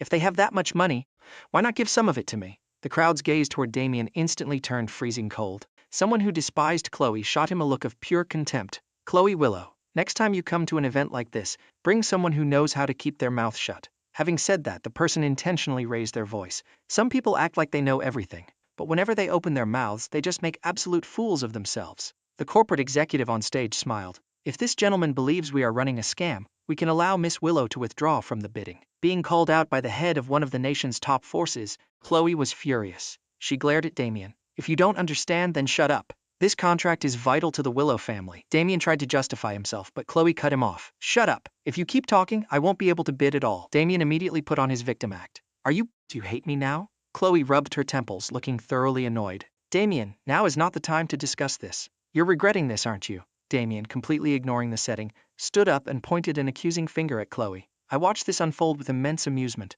"Weren't you supposed to be smart? Why are you acting like this now? You're basically stomping on Chloe's dignity in front of an entire crowd." Looking at Chloe's pitch-black expression, I couldn't help but laugh. I wanted to see exactly how far he would take this. "Damien, do you have any idea where you are right now?" Chloe finally exploded. Normally, she would have coddled him, but this was different. There were countless VIPs here, including military representatives. Him throwing a tantrum was humiliating her beyond repair. It was only then that Damien realized the mocking stares of the entire hall. I rested my chin on my hand, sneering. "Everyone knows you two are so deeply in love, but please, save your lovers' quarrels for private. Stop holding up the bidding process." "Exactly what is wrong with the Willow family, bringing an idiot here just to cause trouble for us?" Damien had no choice but to hide behind Chloe. Left with no options, Chloe had to stand up and apologize. "I apologize, everyone. It's our fault."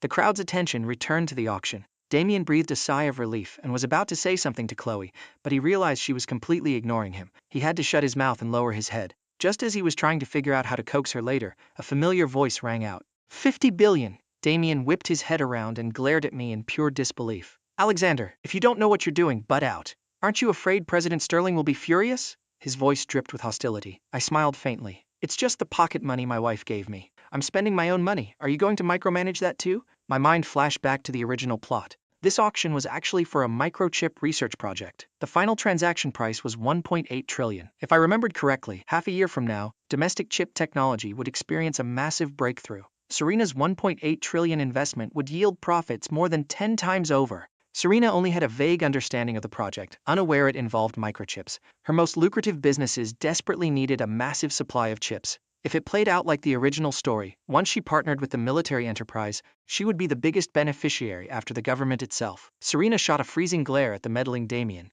then turned to me with a gentle smile. "Husband, you handle this auction. Bid as high as you want. I've got your back. Just ignore the irrelevant clowns." "Okay," I nodded. Whispers broke out in the crowd. Who tries to micromanage how someone else spends their money? Especially when the wife hasn't even said anything. What is that guy so anxious about? Damien's face flushed crimson. He wanted to retort, but Chloe yanked him back. "Shut up!" He had to swallow his words. The bidding resumed, quickly surpassing 1 trillion. Chloe was forced to withdraw due to a lack of funds. Only 3 companies remained. When the price hit 1.3 trillion, it was down to Serena and one other competitor. I knew exactly what their bottom line was, 1.5 trillion. So I simply called out the final winning price, 1.8 trillion. The moment the price dropped, the competitor instantly backed out.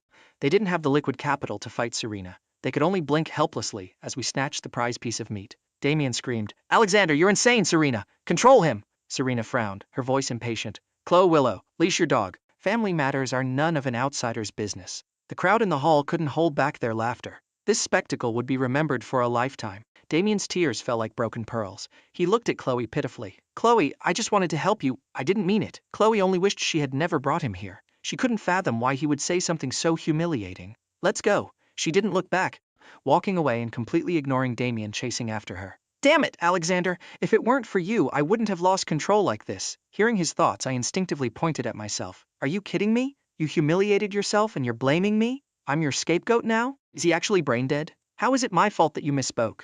Seeing me space out, Serena stroked my hair sympathetically. He didn't do anything and still gets blamed, my poor husband. But she was also utterly baffled. How on earth was an idiot like this written as the main character? Spouting pure bandit logic in front of an entire crowd. Did he think he was being cute?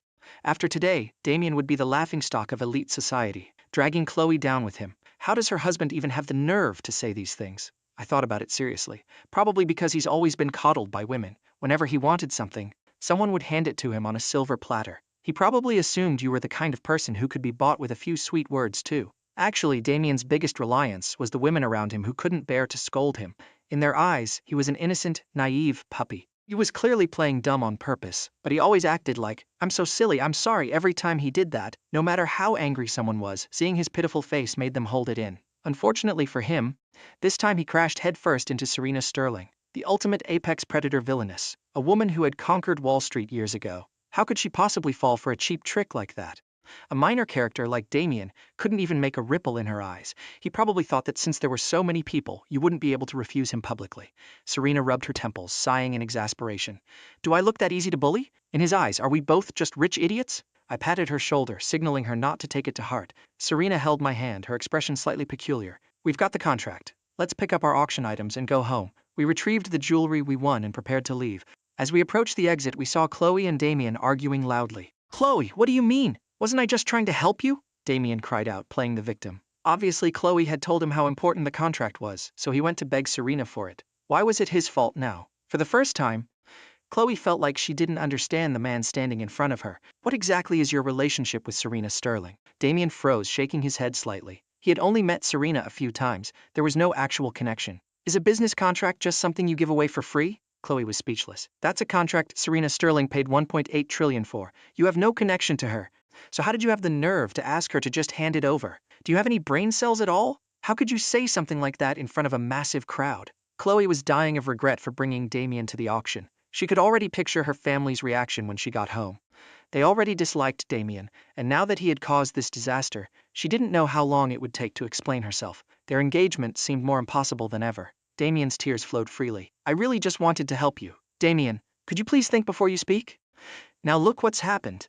I don't even know how my cousins are going to mock me. Chloe didn't dare tell him that her family was deeply dissatisfied with him. Chloe, I just wanted to help so badly I messed up. I'm sorry. Will you forgive me? Damien grabbed her arm, whining and shaking it gently. Sure enough, with Chloe, he possessed a built-in main character aura. As long as he acted weak, she would unconditionally forgive him. I know you meant well, but a lot of things aren't that simple, especially Serena Sterling. She's not someone just anyone can order around. Be more careful next time. She is not a nice person. Chloe was terrified he would go provoke Serena again. Seeing her anger subside, Damien nodded happily. Okay, I'll listen to you. Their argument ended just like that. They held hands and left intimately. Damien no longer cared about keeping his distance. I sneered. Damien really has some skills. After all, he's got that male lead plot armor. Whatever mistakes he makes, someone will always feel sorry for him. Serena scoffed contemptuously. Stupid is as stupid does. Even if he's the male lead, he's still a moron. The people who defend him must be morons too. Being around a guy like that would just make me feel embarrassed. She was utterly disdainful. How could Chloe be so forgiving? This auction incident will be spread across high society before tomorrow morning. The Willow family is going to become a laughingstock. And Chloe just forgave him so easily? Doesn't she know how to use her brain? Does the Willow family know she's this deep in her delusions? I leaned close to Serena, asking curiously, what are you thinking about? I'm thinking that an uproar this big will definitely reach the Willow family's ears. A prestigious family becoming a joke just because of a man. Tell me, what's going to happen to Chloe when she gets home? Serena said, highly amused. I seriously recalled the original plot. She's definitely going to get disciplined. In the original story, Chloe lost all face because of Damien's antics. The Willow family ordered her to cut ties with him. She refused and was punished by being forced to kneel in the ancestral hall. If it weren't for her actual business acumen, her position as heir would have been snatched away by her younger sister. Serena nodded in understanding. It's a pity we can't watch it live. Let's go home. While Chloe was still on her way back, Grandpa Willow had already received a call from a rival, mockingly praising his granddaughter's skills for bringing a man to beg Serena Sterling to hand over a 1.8 trillion contract for free. Grandpa Willow was furious. Even if his family couldn't afford the bid, they couldn't just let a man go harass someone else. A 1.8 trillion contract? and he just openly demanded it from Serena Sterling in front of hundreds of people? He really had the audacity to speak. He even claimed she didn't lack contracts, a 1.8 trillion asset, and he wanted it for free? Old Willow, tell me the truth, did you put them up to this? The rival sneered. Grandpa Willow was so enraged he smashed his phone. His face was as dark as a thundercloud. He was already unhappy about the cancelled engagement between Damien and Alex. Now this incident pushed his fury to the breaking point. He grabbed another phone and called Chloe. Seeing the caller ID, Chloe glanced at Damien. Damien, don't say anything in a minute. She knew exactly why her grandfather was calling. Where are you? As soon as the call connected, Grandpa Willow roared. Chloe played dumb. Grandpa, I'm on my way home. What's wrong? Didn't I tell you not to bring Damien to the auction? Why didn't you listen? Now look what's happened. The Willow family is the laughingstock of our social circle. Are you satisfied now? Grandpa, I'll explain when I get home. I don't want to hear it. Get back here immediately. Grandpa Willow, this has nothing to do with Chloe. It's my fault. Hearing Damien's voice, Grandpa Willow's rage exploded. He cursed directly. Who the hell do you think you are? I am speaking to my granddaughter. What right do you have to interrupt? Damien was scolded to the point of tears. Grandpa Willow, I just wanted to help Chloe. You used your sweet talk to deceive Chloe, but you can't deceive me. Are you stupid or just plain dumb? If you speak without thinking, then keep your mouth shut. Since when is it an outsider's place to interfere in my family's business? Chloe glared in dissatisfaction at Damien, who was putting on a pitiful act. She had explicitly told him not to speak. Grandpa, I'll talk to you when I get home. She didn't wait for him to reply, hanging up and pulling the car over. Noticing Chloe's reaction, Damien nervously lowered his head, not daring to meet her eyes. Why didn't you listen to me? Chloe looked at him coldly. You knew perfectly well Grandpa was already furious. Why did you open your mouth? If Damien hadn't spoken, she could have spun some explanation when she got home. But the moment he opened his mouth, he enraged her grandfather even more. Damien anxiously twisted his fingers. Chloe, I just didn't want you to get yelled at by Grandpa Willow. Was that wrong? Damien, didn't I tell you not to speak? Couldn't you hear how furious my grandfather was? Chloe started to suspect he did it on purpose. Chloe, you're misunderstanding me. Looking at him crying pitifully. For the first time, Chloe didn't want to coddle him.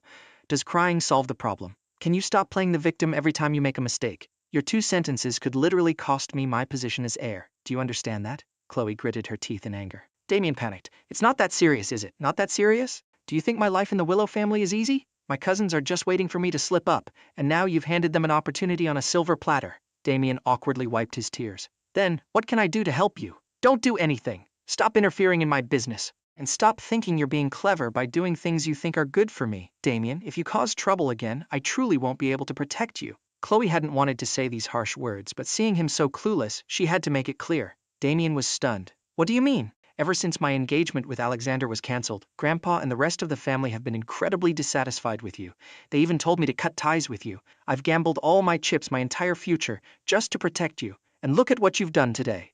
Chloe looked at Damien with deep disappointment. Damien completely panicked. I didn't know about any of this. If I had known earlier, even if you knew what was going to happen would still happen, nothing would change. Chloe shook her head helplessly. Just like earlier, she told him not to speak to her grandfather, but he stubbornly did it anyway. Don't you trust me? It's not that I don't trust you. It's that the things you do make it impossible for me to trust you. Chloe sighed. Before these disasters started happening to her, she found Damien's troublemaking nature somewhat endearing. But now this constant habit of causing disasters was giving her a massive headache. As expected, you only feel the pain when the knife cuts your own flesh. She didn't want to continue the conversation. She drove Damien back to his place. Chloe, about today, I'm so sorry, I really know I was wrong. Damien looked at her with resolute eyes.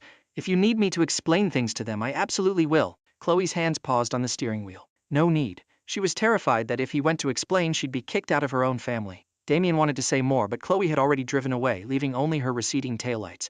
He frowned. He hadn't expected Chloe to have this kind of attitude. Today was indeed a miscalculation on his part. In the past, whenever something like this happened, Chloe always stood by his side and defended him relentlessly, but now it seemed she was genuinely angry. Damien felt a pang of regret. If only he had listened to her and not provoked Grandpa Willow. To salvage their relationship, he called Chloe to apologize, but he called multiple times and no one answered. He furrowed his brows. Is Chloe really that mad? It shouldn't be this serious, right? Actually, Chloe saw the calls. She just didn't want to answer. At that moment, on her way back to the Willow estate, the moment she walked through the door, she saw Grandpa Willow sitting there, gripping a rattan cane. Beside him were her parents, and even all her cousins were present. Looking at this setup, she knew getting through today wouldn't be easy. Chloe walked up to Grandpa Willow and knelt down. Crack! The rattan cane whipped viciously against her back. You turned your nose up at the fiancé I chose for you. Now look at the piece of trash you picked. Even a newly returned Alexander is 1,000 times better than Damien. Whenever Alexander visited, he played chess and took walks with me.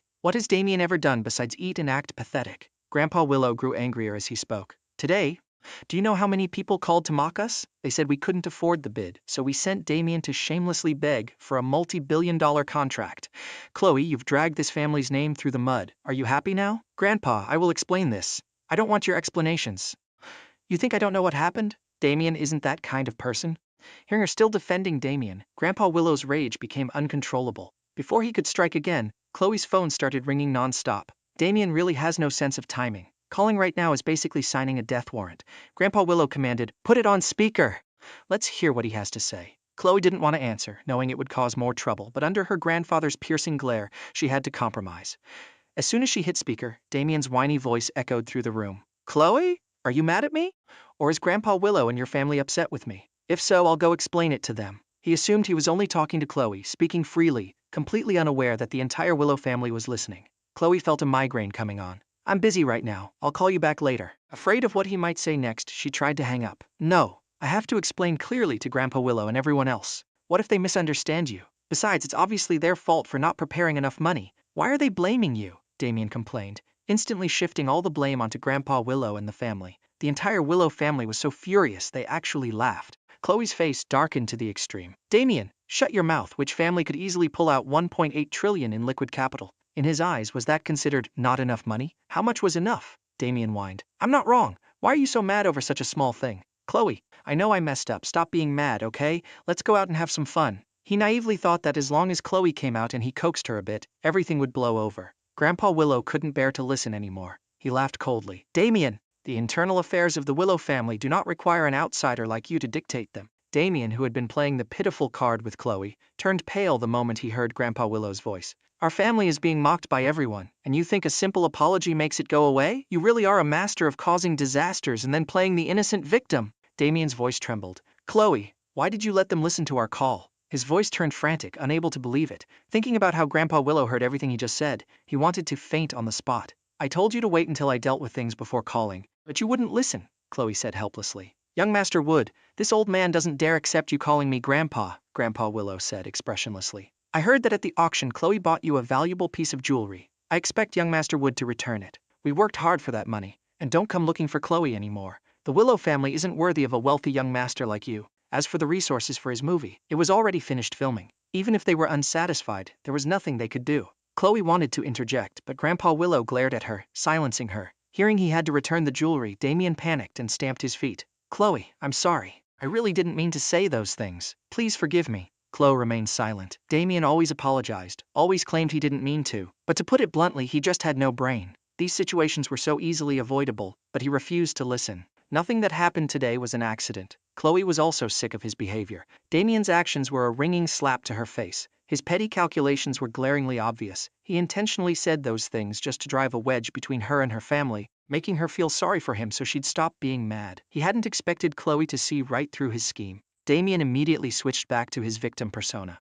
Chloe, things have already reached this point and you still misunderstand me? You know I'm not that kind of person. Only you know if you are or not. Chloe couldn't be bothered to argue with him. Damien tried to explain further, but the call was disconnected. When he tried calling back, no one answered. Grandpa Willow watched Chloe hang up and said coldly, Chloe, this is the person you gambled your entire future to protect. In what universe is he better than Alexander? Compared to Alexander, where exactly does this greedy leech excel? I still don't understand why you dumped Alexander for him. Chloe was silent on this point. She had to admit, Damien was indeed inferior to Alexander. Remembering my good qualities, her feelings were complex, even slightly regretful. I'll give you two choices. 1. Give up your position as heir. Our family doesn't need someone who can't distinguish right from wrong. 2. Listen to us and get engaged to the person we choose. The decision regarding the engagement was actually made today. Seeing Damien's behavior, Grandpa Willow genuinely feared for the future of the Willow family. Naturally, Chloe didn't want to give up her position as heir. She had no choice but to agree. Grandpa, I choose the engagement. Her calculation was simple. As long as she controlled the Willow family, she could do whatever she wanted. Even if she wanted to break the engagement later, it would just be a matter of saying so. Mrs. Willow instantly saw through her daughter's thoughts and sighed in disappointment. Chloe, do you still think that once you control the family, you can do whatever you want? Ever since you poured all your attention into Damien, I've been extremely dissatisfied. As a woman, I know exactly what kind of person he is. But you refuse to see it. You think we're just making things difficult for him. What exactly is so great about Damien that you defend him like this?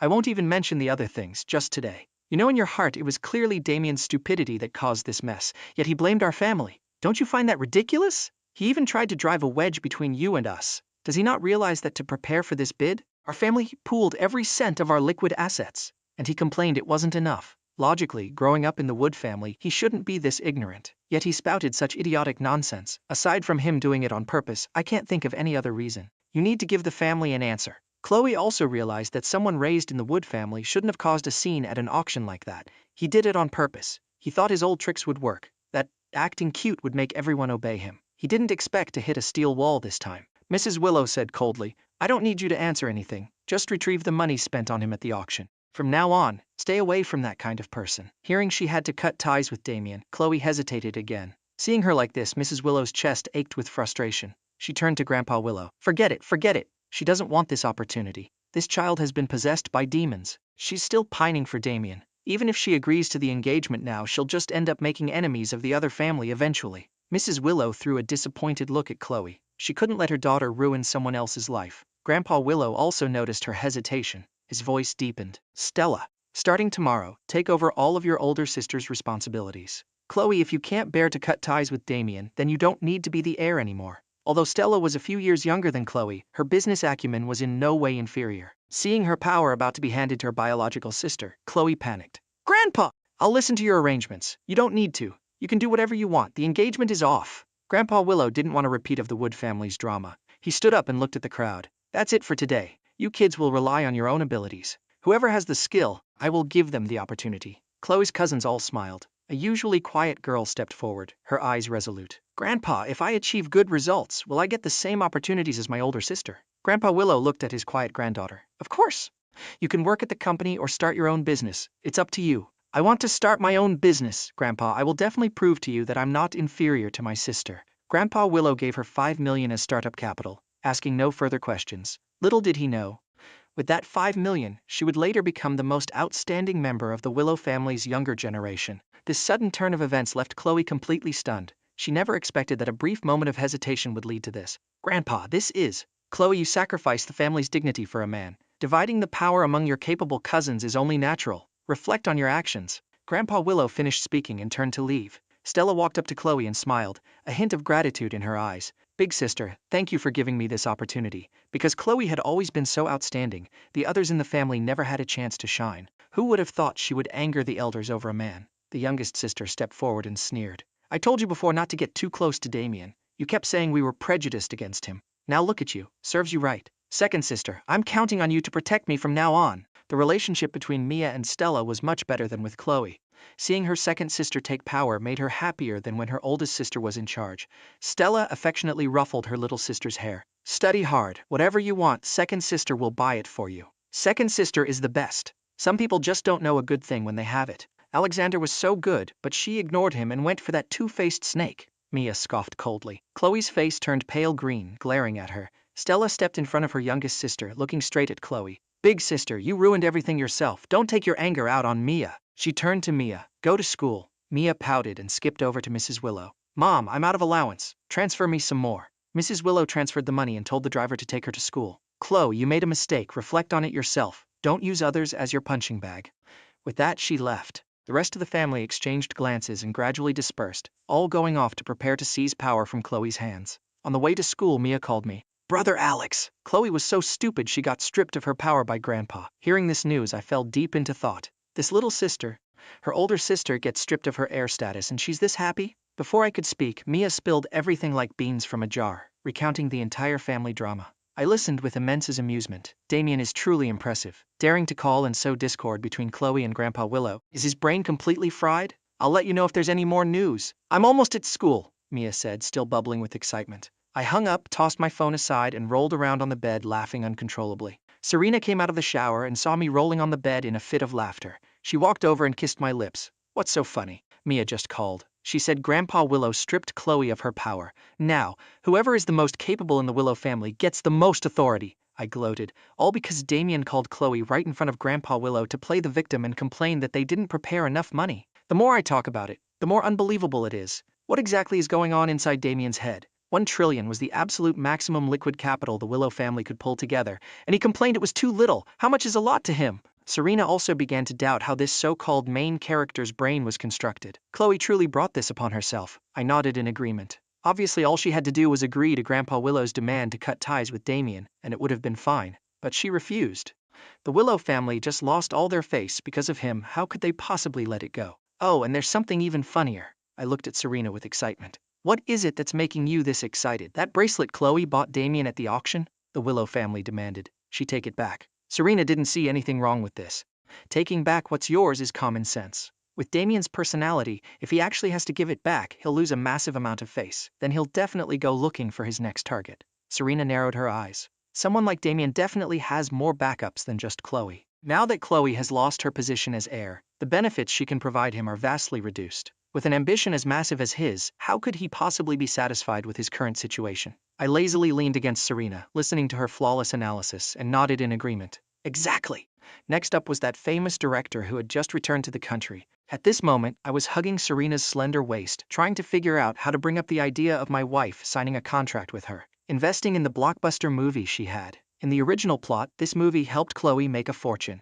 An investment of 200 million yielded a final box office of 3 billion, a guaranteed massive profit. Hearing my inner thoughts, Serena suddenly grew interested. Husband, do you know what other connections Damien has? Anything we can exploit? Hearing her take the initiative to ask, my eyes lit up. I immediately sat up. There actually is someone, Clara, a young female director who just returned from studying abroad. She has a guaranteed hit movie on her hands. She just got back. How about we sign her and invest in her movie? I looked at Serena with absolute anticipation, practically begging her to just throw money at it. Serena pinched my cheek and pulled me into her arms.